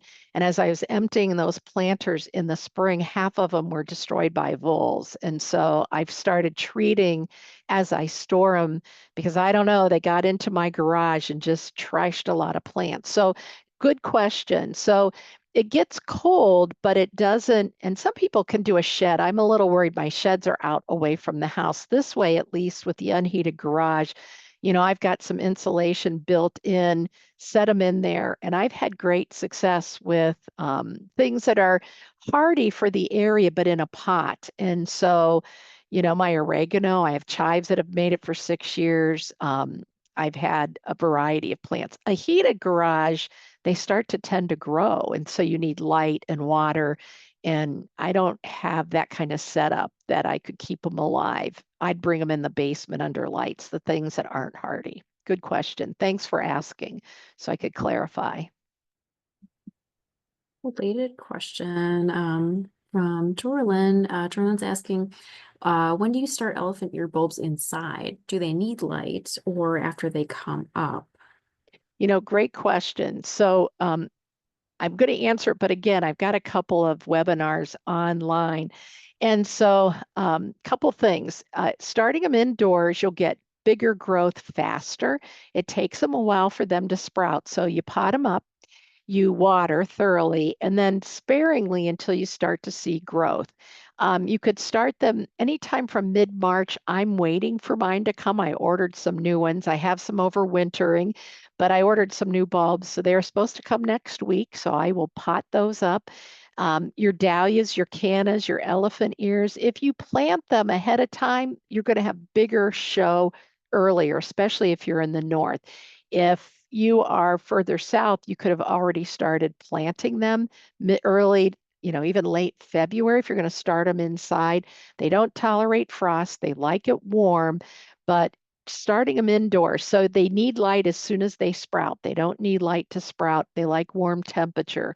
I start my stuff in a spare bathroom. I have shelves and lights. It's warm there. And then once they sprout, I can move them out into my living room under lights and get them growing, and then outside once the danger of frost is past. So starting them inside gives you a jump start. You can overwinter most of them as house plants, but they get pretty big, and most of us don't have the room for all of those big, huge leaves. So good question. Another question about elephant ears. Kate is asking, in the slideshow, was the pot with the Maui gold elephant ears for full sun? I thought elephant ears needed shade, part shade. Love the gold color, really pops. So great question. The colocasia can grow in full, elephant ears could grow in full sun as long as the soil's kept moist. And that picture was out in full sun. I think that one was from Ball Horticulture Field Day, and that planting was out in full sun, and it was taken the end of July. I think that was when we were there, the end of July. So, and it was a pretty hot summer last year for us here. This was Chicago. Ball Horticulture is located in West Chicago, so not as hot as some. So if you're in the South, you may need a little afternoon shade because it's going to be too intense, but it will take full sun, especially, uh, yeah, as long as you can keep the soil moist. And check your area, right? We all find out what full sun for me may be a little different than for you. So, and in a pot, you can always move it too, which is good. The next question is from Lori. Lori's wondering, when does Eberts put out their display containers? I need to see something that I can duplicate in my pots at home.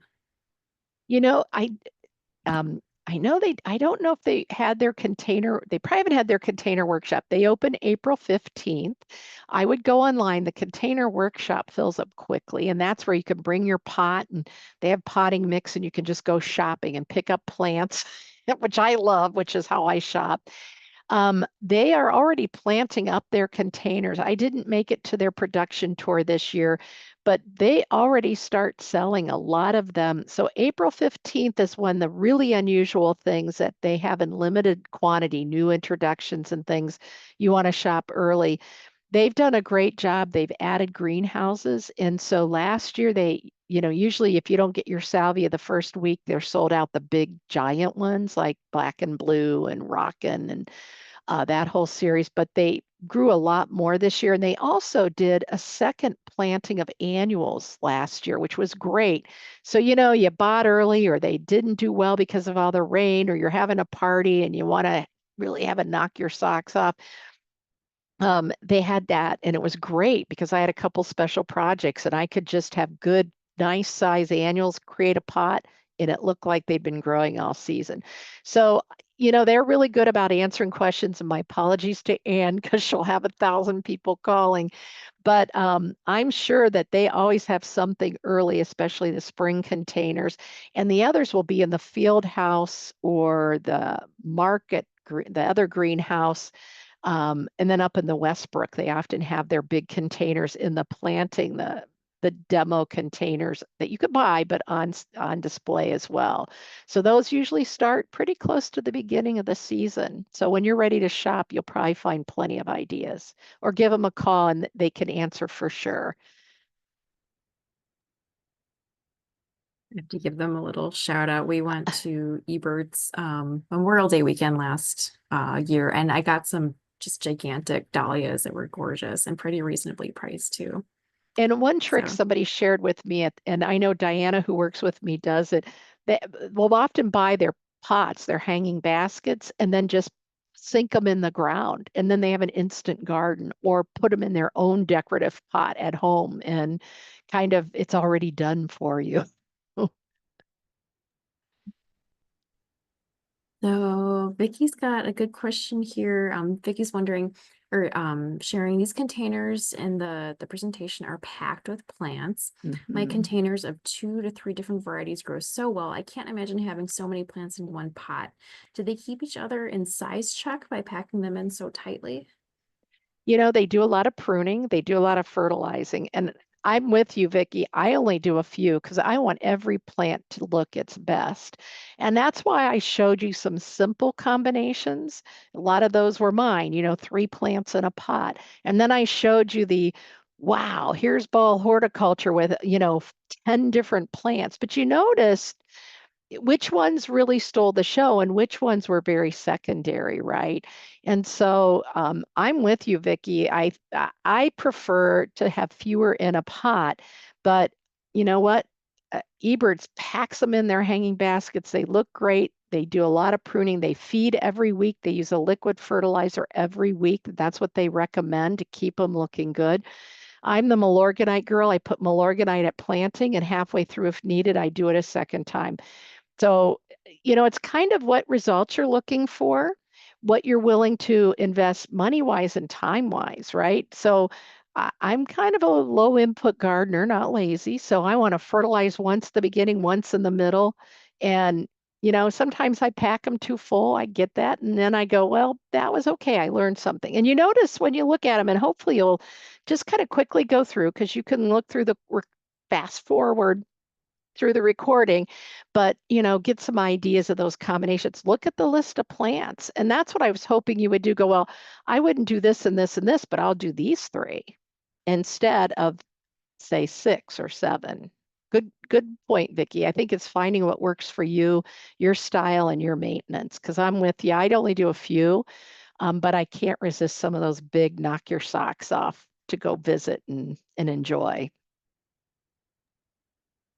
Related question from Eva. How do you keep the plants from overcoming each other and potentially killing Well, anything they're potted sometimes with? sometimes the more timid ones disappear by the end of the season. Pruning, trimming. So, with certain plants, you've got to do some trimming. If you don't give, the cannas, you notice the cannas, they had no problem holding their space, right? Big leaves, tall plants. The sun coleus tend to be big and bold. The polka dot plants tended to kind of disappear.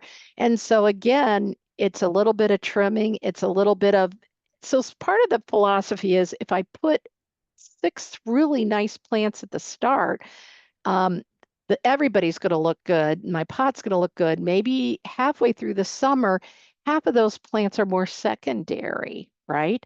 And so the plants from Ball Horticulture, keep in mind, some of those that I took were from Ball Horticulture, Meyer Gardens, Botanic Gardens.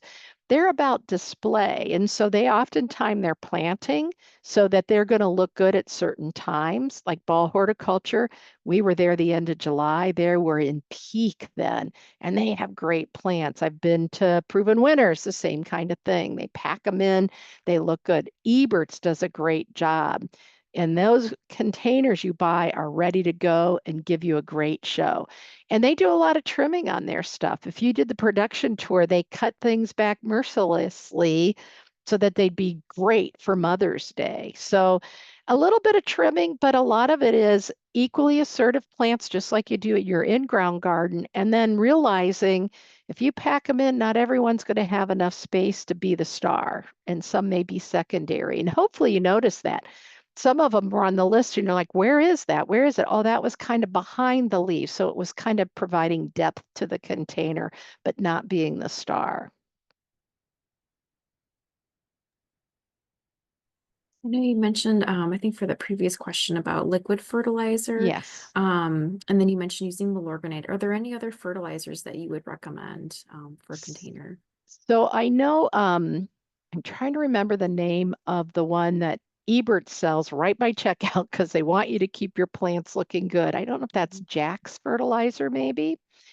I've used Schultz in the past. I think they've been sold to some different companies. When you're using a liquid fertilizer, they typically, the flowering plant fertilizers, the middle number is phosphorus, typically is higher. Nitrogen promotes leaf and stem growth. Um, you've got the phosphorus, potassium for root development, root development, or not root development, hardiness and disease resistant, potassium, phosphorus, roots and flowering, nitrogen, leaves and stem. It leaches out through the soil. And that's why when you use a liquid, you're usually doing it once a week, every other week. Um, and so that, just keep that in mind. Um, when I was doing liquid fertilizer, I'll do it tomorrow, I'll do it the next day, it's a week, it's a month, and then the plants are looking bad. So for me, I like Milorganite because it's organic, 85% organic matter. It's not considered organic. It's a byproduct of our wastewater treatment. I always like to tell you, if you don't want to use it, don't use it. Low nitrogen, slow release. And I've had amazing results, and other gardeners have told me the same with my containers. And I only do it once, maybe twice if it's a hot year, I pack the plants full. But I think it's Jack's that they sell at Ebert's, and I apologize. I can see the containers right at checkout. And there are some people use like fish emulsions. I always worry about animals being attracted to that as well. And so I think if you follow the label directions, if anything, err on less is better because you can always fertilize again. You can't take it away. But because it works its way, what the plants don't use, it leaches out when you water. And that's why you have to do it every week or every 2 weeks, depending on the product and the label directions. Debbie and Vicky in the chat are saying that yes, it's Jack's Oh, fertilizer thank at you. Ebert's. That's what I love about gardeners. They help me out. Thank you. Right. Good old question here from Linda. Linda's asking, can I use perennials in pots for the summer and then plant them in the ground in the early fall for overwintering? And Linda's in southeastern Wisconsin. Yes, and I've done that too. And then that's a good excuse. So coral bells are one that I love to do. So I use them in pots. And then at the end of I like to get them in at least a little earlier to get some roots started. But if it's late, once the ground freezes, throw some evergreen boughs over top for added insulation just that first year if you got them in the ground late. If you want to reuse them, a lot of times, putting them in a pot, so for my tropical hibiscus, I save it over winter, right? So I left it in the pot, put them in my big black kettles in front of my house with a bunch of annuals. So in the fall, I could lift that plastic pot out, minimize the root disturbance, and I put that hibiscus inside. But you could do something similar with your perennials if you wanted to use them the next year. And so you're doing minimal root disturbance, or to make it easier to take them out of the container and plant so you don't have everything else. But yes, that's one way to do your perennial sedges, your hostas, your coral bells, your Solomon seal.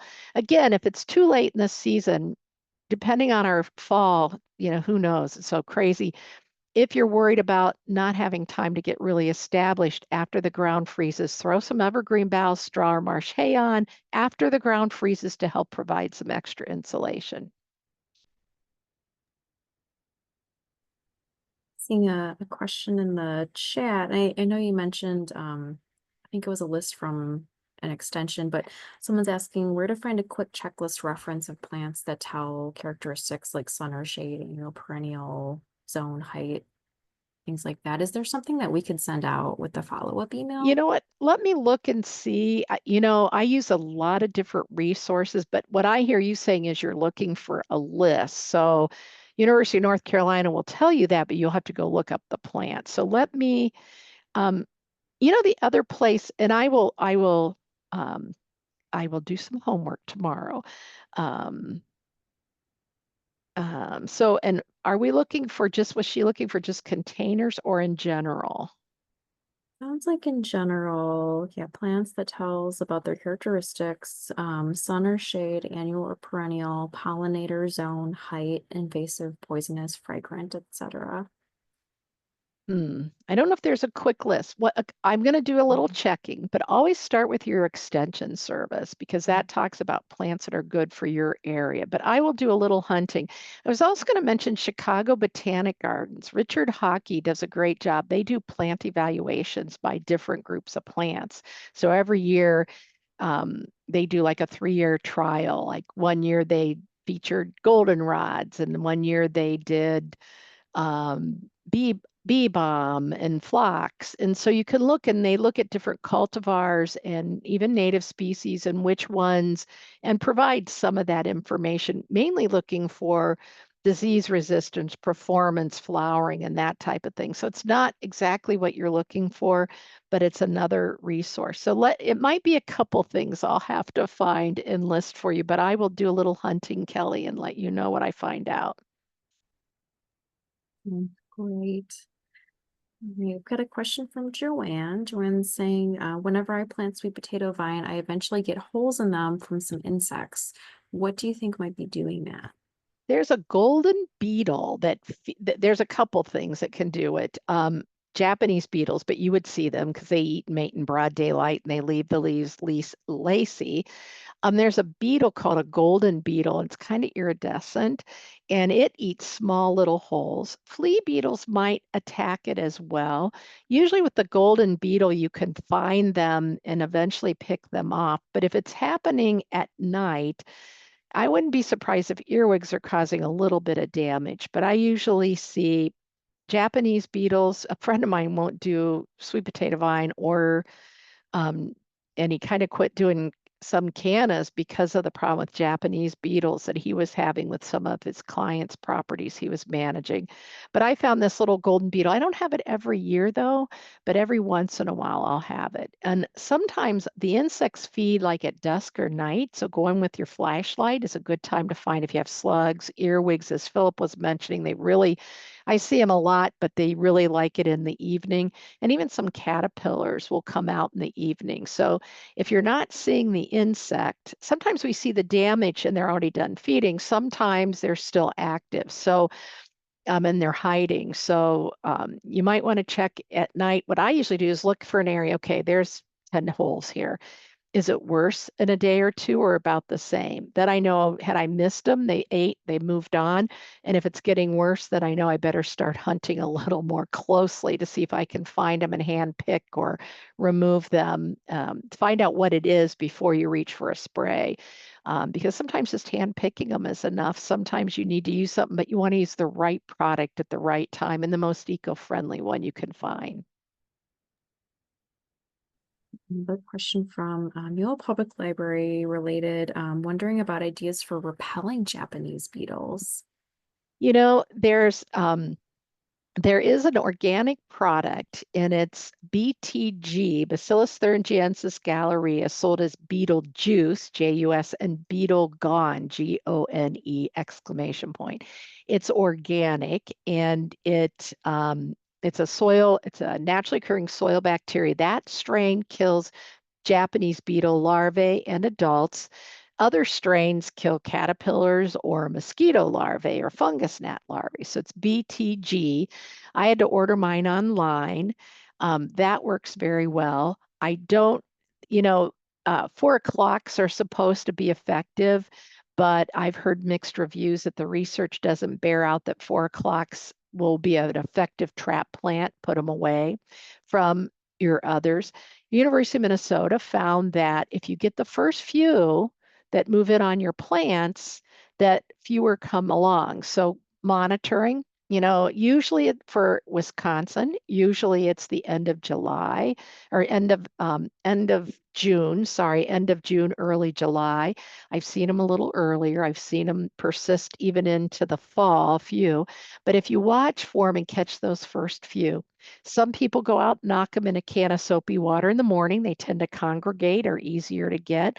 One guy told me he keeps his shop vac in the garage, or his wife did for him. So every night after work, he goes out and sucks them up and, keep soapy water in that container where your debris goes, and then they'll die. Don't take your vacuum into the house or the garage, or, unless they're dead. And so I don't know of any good repellent. Neem, NEEM, is supposed to work as a repellent as well as an insecticide, but you've got to treat before they attack. Once their populations are high, what people are telling me, they don't see a lot of good results. And neem is a contact, and it's broad spectrum, so it'll take care of other insects, good and bad as well. So you might want to give those a try. But the BTG would be an option. Beetle Gone, Beetle Juice are the brand names, or vacuuming and hand plucking them into soapy water. I know it's putsy, but um, those are some options that are really eco-friendly to try. Thank you. And I want to thank everyone for your patience. I know we have Yeah, I'm sorry, quite a and I'm few. thank you. I talked Yeah. way too long, but I had too many pictures to Uh, share. no, not at all. No, we have still have a handful of questions to get through. So That thanks if you're everyone. good, Kelly, I'm good. Yeah.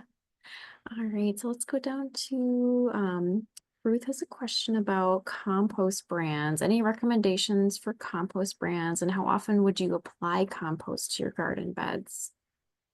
I do not have, um, I don't feel comfortable about recommending any compost. Um, a couple of things. I'm in an area where jumping worms are an issue. If they're bagged in plastic, the problem is there's usually holes, but you could cover them up and try to cook it. If that compost gets to 105 degrees for 3 days, it kills the eggs, the cocoon, and the adult jumping worms. And jumping worms they're thrash, and they eat a lot of organic matter, and they can spread 17 acres in a year. So they really destroy the soil structure. And so the last thing you want to do is bring more in. So what I always do is, if I'm looking at, I now live out in the country, so I usually buy bigger quantity. How are you managing for jumping worms, whether it's mulch or it's compost that I'm purchasing? University of Maryland was the one that did the research, and they were suggesting that you lay a sheet of plastic on the ground, a 6 to 8 inch layer of compost or mulch, whatever you're trying to use, spread that out, and then fold the plastic over so you make this pocket of plastic. And it's got to be in a sunny area. Now, for me, I have room, but when I lived in the city, there I couldn't have done this. I didn't have a driveway, let alone the alley. They wouldn't want me doing it in the alley, and my patio I wanted to sit on. So I get it if you're in a small space. And then cook it at 105 degrees for 3 days, and that will take care of the problem. Um, I don't know in the chat if anyone in the chat has a brand that they like. Sue has a leaf compost. I just find it's a little heavy. When I get it, it's a little heavy and wet. But I know people up in the Wausau area were loving it and buying it. So I don't know if anyone has a good suggestion. The recommendation is top dressing your perennial garden with 1 inch of compost every other year. There's a no dig method which uses cardboard, and he puts several inches of compost on the cardboard. The cardboard keeps the weeds out, plants seeds and transplants in that compost. He freshens it up every year. Now, where are you going to get that much compost, right? That you feel like it's good quality, and you need a lot of space to make it. So that's the downside of that method, but it's great. But it's, having that quantity. So I apologize. I don't have a brand that I can say, yes, go buy this. And I think anybody in the chat, if you've got one that you like, I'd appreciate you sharing that as well. That'd be great. The library here in Milwaukee, we've done, this last year, we did some workshops with Keep Greater Milwaukee Beautiful Right. on how to compost. So that might be something that people might be interested in checking out. It won't be ready this year, of course, but always a good time to get started. Exactly. And I did a blog for Milorganite and a video on composting. And the more work you put in, the quicker results. Some municipalities require certain compost bins because of rodent issues. Nothing to do with you personally. It's just rodents are a reality in the city. And tumblers make it easy to turn as well. So making your own is a great way, especially for your containers and small garden beds. We'll move on to Yasmin's question. Yasmin is wondering about so cannas and pots. It sounds like they're very hard to remove the bulbs in the fall. Any suggestion on digging those out and removing them for the fall? Cannas, I haven't had as much a problem with as papyrus. Those things, man, those are terrible. So what I've done with, to tell you honestly, I have overwintered my cannas in my containers. I have a cool, dark place where I keep my wine and my non-hardy bulbs, and I've had success with that. Otherwise, I find halfway through, let's say, after a light frost kills the top, dumping that pot over and then just removing the soil, I find in a way it's easier than digging them out of the ground because you can see them. So I find with the cannas, they're not as difficult or challenging. Papyrus, boy, that fills the whole roots. When I've got papyrus, that baby is well rooted. So you might want to try just dumping them out of the container. I've had some luck overwintering them in the pot. They're pretty easy. Cannas are some of the easier ones, more successful ones, I should say, Yasmin, that most gardeners tell me they have pretty good success storing them. Some put them in a brown paper bag, some pack them in sawdust, some pack them in peat moss. Like I said, I've left some of mine in my containers. And so they seem to be a little more forgiving than some of the other non-hardy bulbs. Cool, dark location, best place that you can keep them, 45 degrees, 50 degrees. Most of our basements are warmer than that. My corner is probably 55, high 50s, low 60s, and I have pretty decent success. So finding that corner of your basement or place that it might be really cool would be a good option.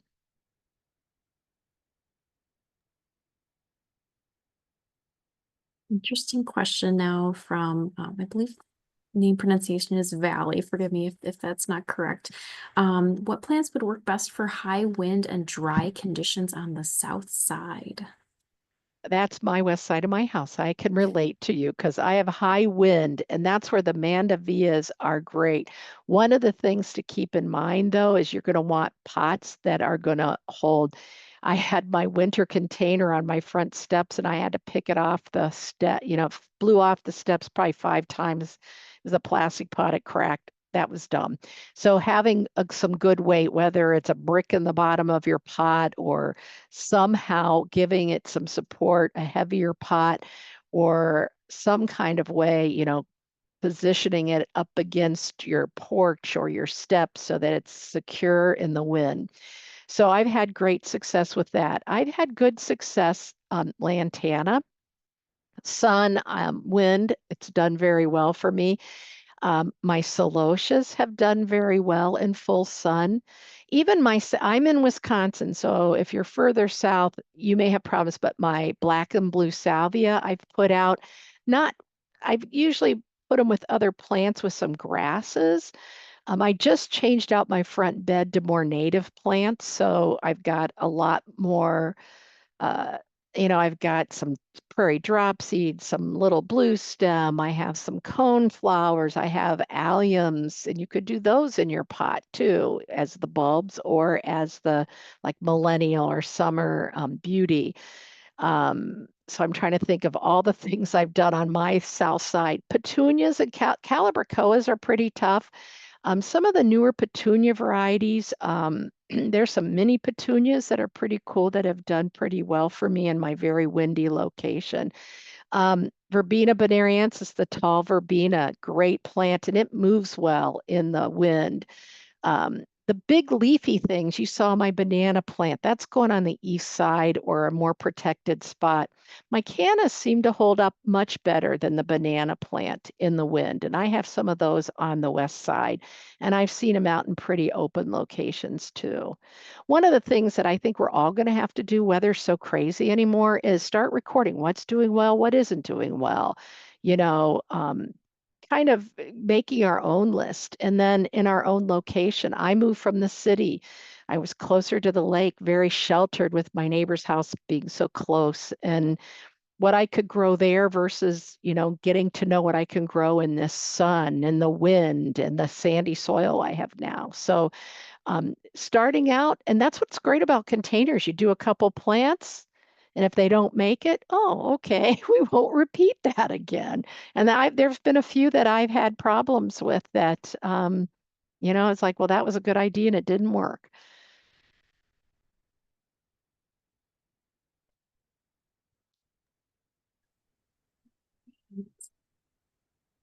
Good question from Molly here. Molly says, I'll be trying a banana plant for the first time this season. It'll be established in a 6-inch gallon pot, I believe. Do you have any tips on keeping them happy? And have you ever overwintered any? I have my one that was wind beaten. I have that in my shop. I have area where I store props and do a little videotaping, and I have a big east facing window. And I have a big elephant ear in there, and I have my banana that you saw, and it's done really well. It's gotten big, and so like a house plant. So a couple ways you can overwinter with your banana. If yeah, it sounds like you're going to buy the 6-inch pot. Eventually, as they grow, if you combine it with other things, you saw a couple examples where I had bananas in with other plants. You may choose to put it in its own container and then group your pots together. That's another way to have a garden of containers and give each plant its own space. And that may go to what Vicky's talking about, that you could have multiple pots with just fewer plants in each, so each one really has room to grow and shine. Um, they like full sun, they'll take some shade. Wind, actually, what made me laugh is Mark Ebert I was talking to someone from his staff who said, yeah, he was saying, I'm not going to do the banana plants in these wind again because it was so windy. And when I looked at mine, I went, yeah, that's not going in that spot. So he'll put them somewhere else, obviously, on his personal property, but not where he had them because of the wind. And so I'd avoid that really hard wind conditions. They'll take sun, they'll take some shade. If you get the colorful ones, good, maybe a little afternoon shade if you're in a hot, hot southern area.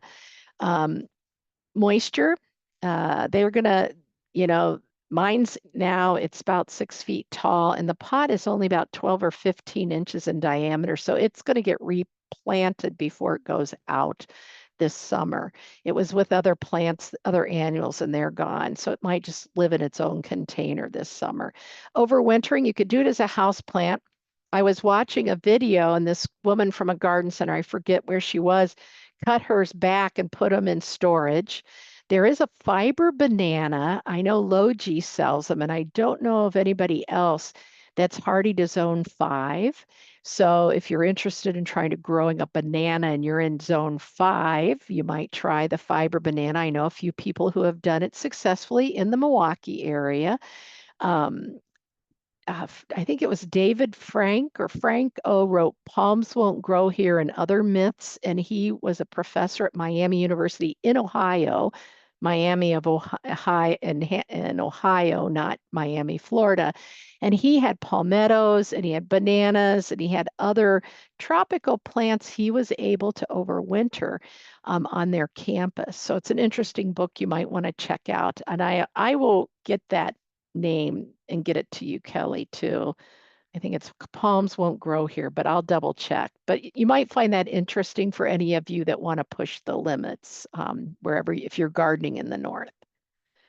So I don't know if I helped you, Molly. So um, you're going to need a bigger than a 6-inch pot eventually. So I'm thinking you're starting with that. I'd probably put it at least in a 12 or 15-inch pot.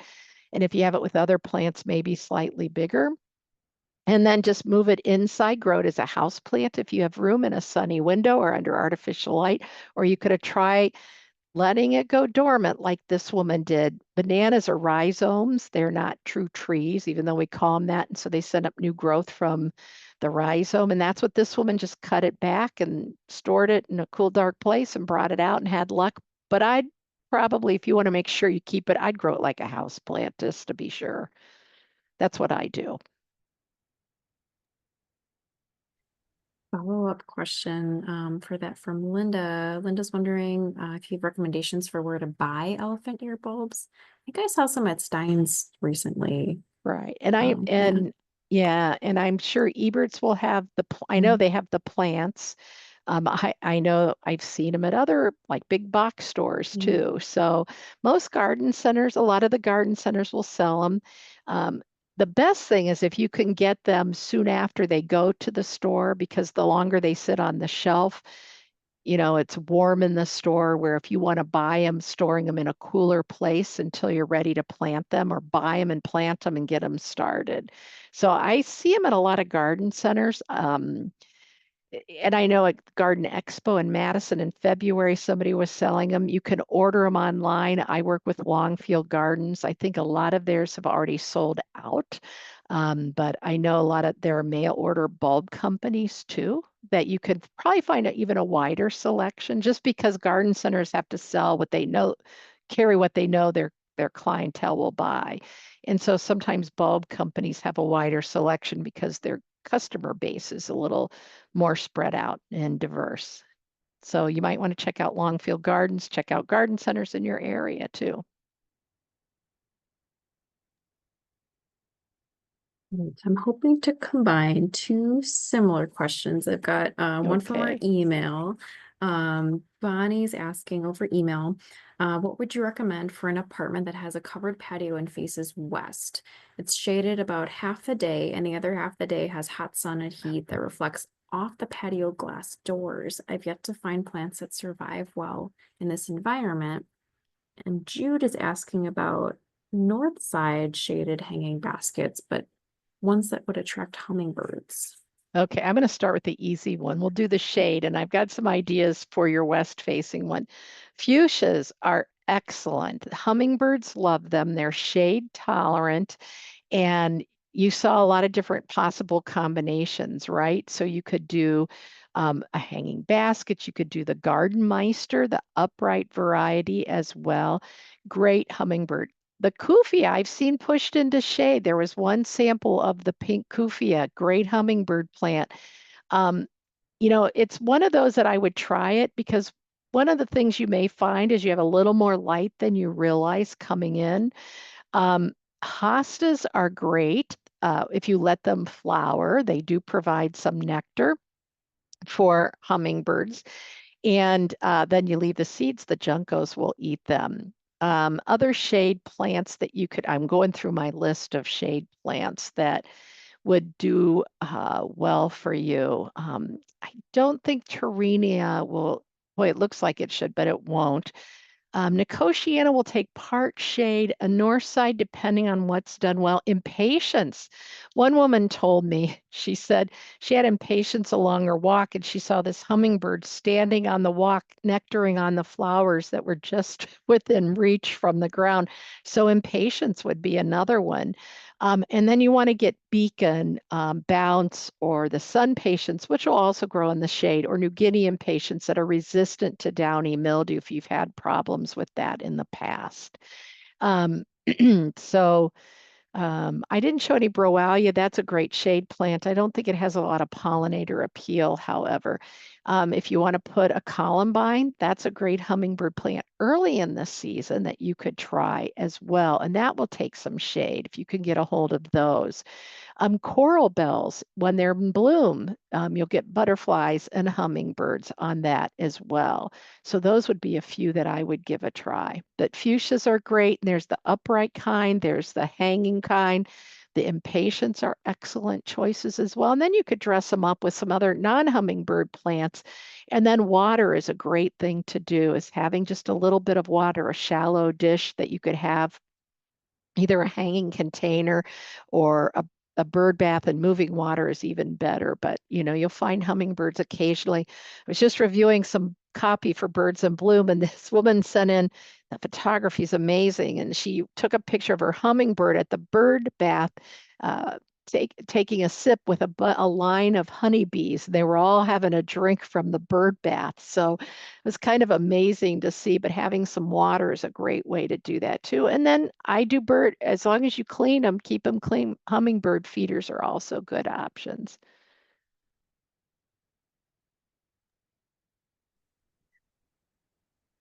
So I've got a question next Oh, from. I didn't do the hot west. Sorry, Oh, Kelly, sorry. No and worries. sorry. Mhm. Okay, so even though it's after hot afternoon sun, you can get by with full to parch sun plants.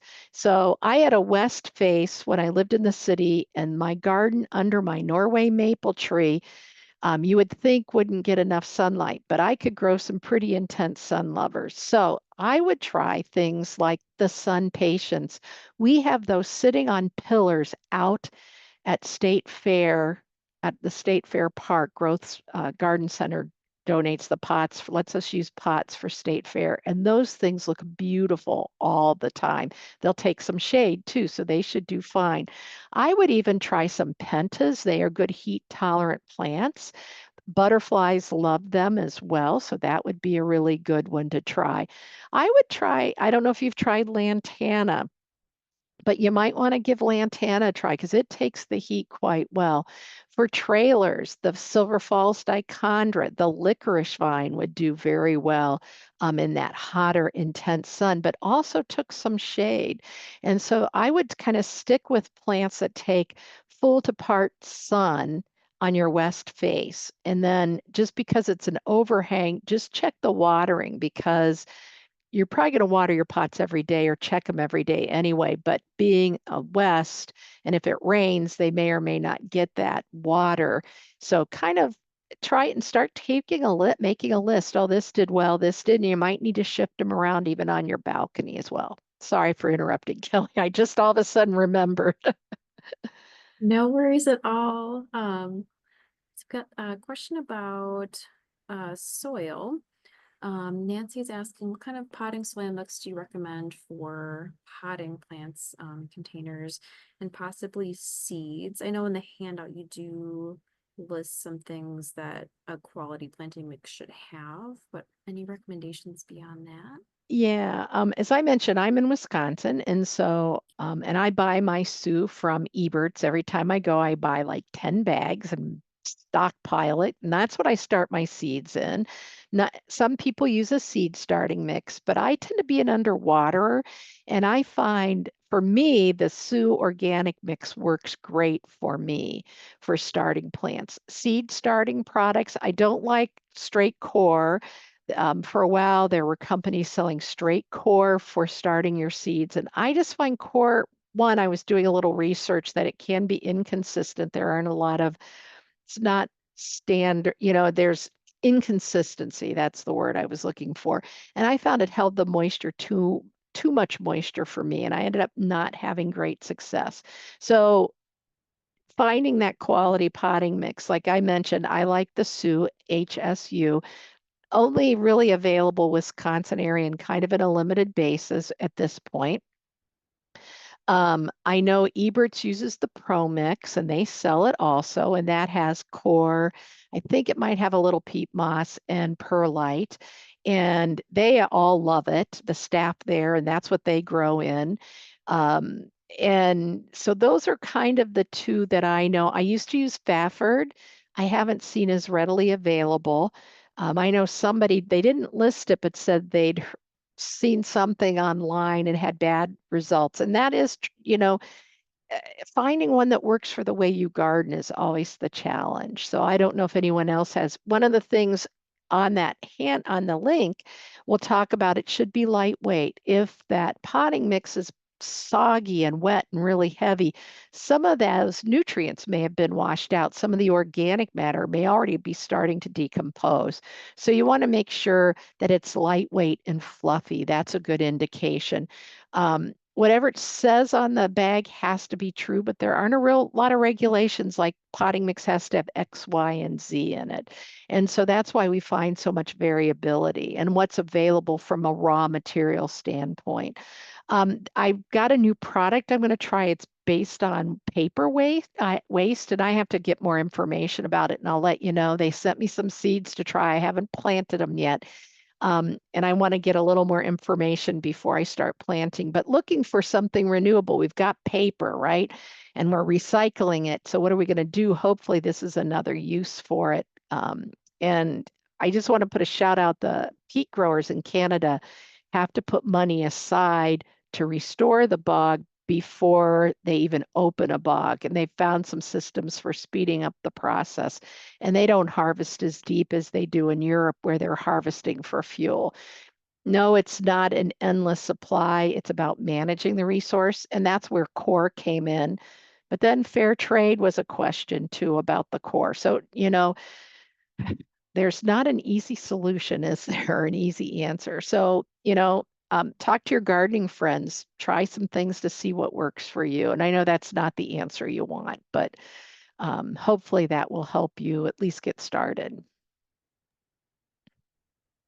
In the chat, Vicky is commenting that I watch Gardener's World and they deeply frown on peat moss. Why would that be? So peat has a reputation because of it was in the past harvested very deep, was harvested very, to the point of diminishing the peat, and that's still happening. When I did a garden tour to Ireland, and we were by a place where they were harvesting blocks of peat to use as fuel. And so a lot of the press on peat has missed. I was lucky enough to go to a peat bog and see how they manage it. And the concern is it's it's not as renewable as, some products. And so that's why I just like we all make choices. And when I went to Canada, I was so impressed. So what they do is they could only go harvest so deep. They When they harvest, they make a slurry out of all the plant material. And then when they're closing up where they've harvested, they spread that. They've been able to reduce the time to get that peat reestablished. So they're really trying to work on being more sustainable.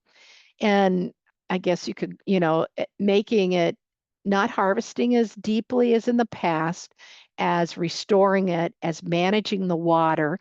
The government tests water quality separate than the farm. The peat farm also tests water quality, but the government tests it separately to really manage that. So they're worried about water pollution as well. So they're trying to manage this, at least in the parts of Canada that I was able to visit the bogs. We did a Great Lakes gardener up there and showed how they harvest it. It was a pretty amazing thing. And I was very impressed with how they're trying to manage this resource. And I know a lot of gardeners are anti-peat, but I'm not, but I guess I like to share all the information I know, and you make the decision whether or not to use peat or core. There's the concern about labor and fair trade for core, the harvesting of coconuts and the transportation too. So there's, nothing is an easy yes or no. So, and a lot of it's what fits into your goals in life too. So good question. Mhm. Alright. Got a few more questions I'm seeing. Let's see. So I know in the handout, it's a lot of text and information. Vicky's asking about what looks good with the odd reddish color of an old knockout rose bush. I want to have a spot in front of them that I need to fill. Maybe any thoughts on visual inspiration that people might You know, have? I used to have a knockout one in my old house in Milwaukee, and I used my Monet Weigela, which you could grow in a pot if you don't want to put it in the ground. And it has pink cream and white leaves, which I know that sounds weird with the red knockout, but it really played very nicely with it. Purples go very well with it too. So the other thing would be to, instead of trying to repeat that red in is to use, I find purple blended really well with that red too. The My Monet brought it into some of the pinker hues out in the original. Not, I don't know if you have the original, it's kind of a reddish, more of a rosy red. And that My Monet kind of pulled that out. I even had some purple, but it became a little bit too aggressive octopus. Oh, I can't remember what it was. But anyway, it was very, you don't want to grow that. It was just a little too, you could do some campanulas. I don't know if you're doing in ground, but even in a container, I think you could do some angelonias. You could get taller or shorter ones if you're doing a container. You could do whites, might be a little too striking, but maybe some creamy colored. Some yellows. I love red and yellow. I have a red house. I use a lot of yellows because in blues, because I feel like that kind of tone, that kind of balances out my red house. But I think there's some nice creamy lantanas that are kind of a yellow to a cream color that would be very pretty if you're looking for something either in a pot or a ground cover as an annual. So I'd stick with some blues, some creams. Um, and then some shades of, kind of pulling into the pink. One of the things I do when I do my containers is I get carts and I walk around. I'm like, well, I haven't grown this, this, and this is a nice vertical interest. Put it on my cart. Then I'm like, well, what would go well with that? Look for something that's going to trail. And then I look for some things to fill in between. Yeah, I do the thriller, filler, spiller. It's kind of a good place to start. And then I have just kind of things that are just unique. But different shapes. But I just find shopping and combining at the garden center sometimes because pink is, you know, and I've bought plants and if they're not in bloom, it's the wrong shade of pink and it clashes, right? So, and nothing you can do once it's in the ground except live with it and swear you won't do it again or move the pot out of the way. So I would try with blues and creams and yellows, I think would be really pretty. And check out My Monet. There's that I like um the original one. I think it would look very pretty with that. Did with mine anyway. I just want to thank everyone again for your patience tonight. We're just going to do one more question here. Carol has a question about what types of plants would be good to use in a wet area of the yard. But since we're talking about containers too, like, plants that can stand maybe, if there's a lot of rain in a container. She's specifically mentioning sometimes water is standing for 3 to 5 days after heavy rain. Okay, so one of the things, if you've got water standing, any of the plants that, um, so I would, well, let's start, we'll do with the containers and then we'll move into that standing water. So in pots, that last picture, one of the last pictures I showed had um, cannas and had elephant ears and had papyrus and it had ruella, Ruellia. Those plants we can grow in the ground, but we can also grow them in water gardens, which is kind of crazy, right? And even aquatica, here in Wisconsin, I was at their shop and they had impatiens in pots on the edge of their water gardens. And I didn't know you could do that. It was really crazy, amazing. So those would be great if you had pots and you wanted to grow them as water features. Then you don't have to worry watering is less of an issue. You just need to keep water in that container that does not have drainage holes. The key with containers is having drainage holes in a well-drained potting mix. And even elevating it off if you feel like the pot is sealed to the ground. Nothing's level in my life, so it's drains pretty well. But I'll do pot feet or things to elevate it so they drain so I don't stain my deck or my patio. And that way too, it'll drain much better. So as long as you have a good quality potting mix, clay pots dry out faster than plastic pots. Glazed pots dry out slower. The bigger the pot, the more moisture it holds. For areas in the ground that tend to flood occasionally, sedges will tolerate moist soil in containers and in the ground. Standing water is always hard. And I guess what I would kind of think about, would a French drain help where you dig down, you put landscape fabric, some gravel in, fold it over, cover it with soil. And the idea is that water drains more quickly. We can't move water off our property without talking to the Department of Natural Resources.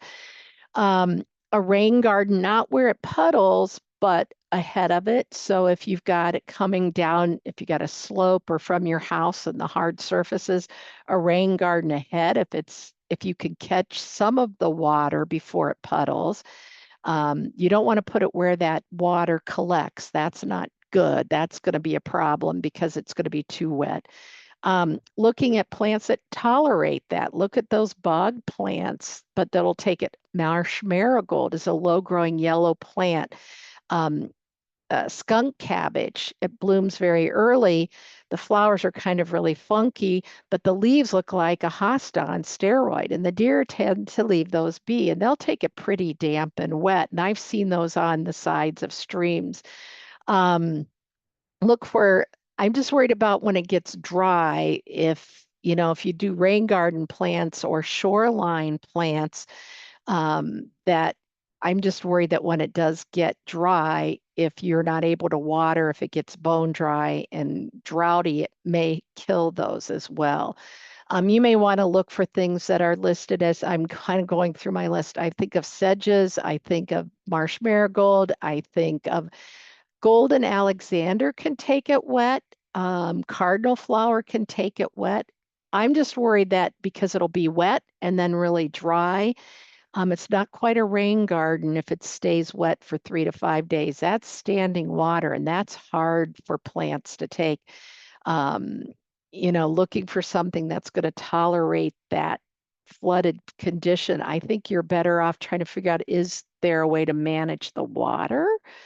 So that you don't have that standing water. And if you do, turf seems to tolerate it fairly well. Put a mosquito dunk on a piece of rebar, throw it in that standing water. So if it's there for a week, the mosquitoes can breed. And at least then when it dries, you can remove that and put it back in when it gets wet.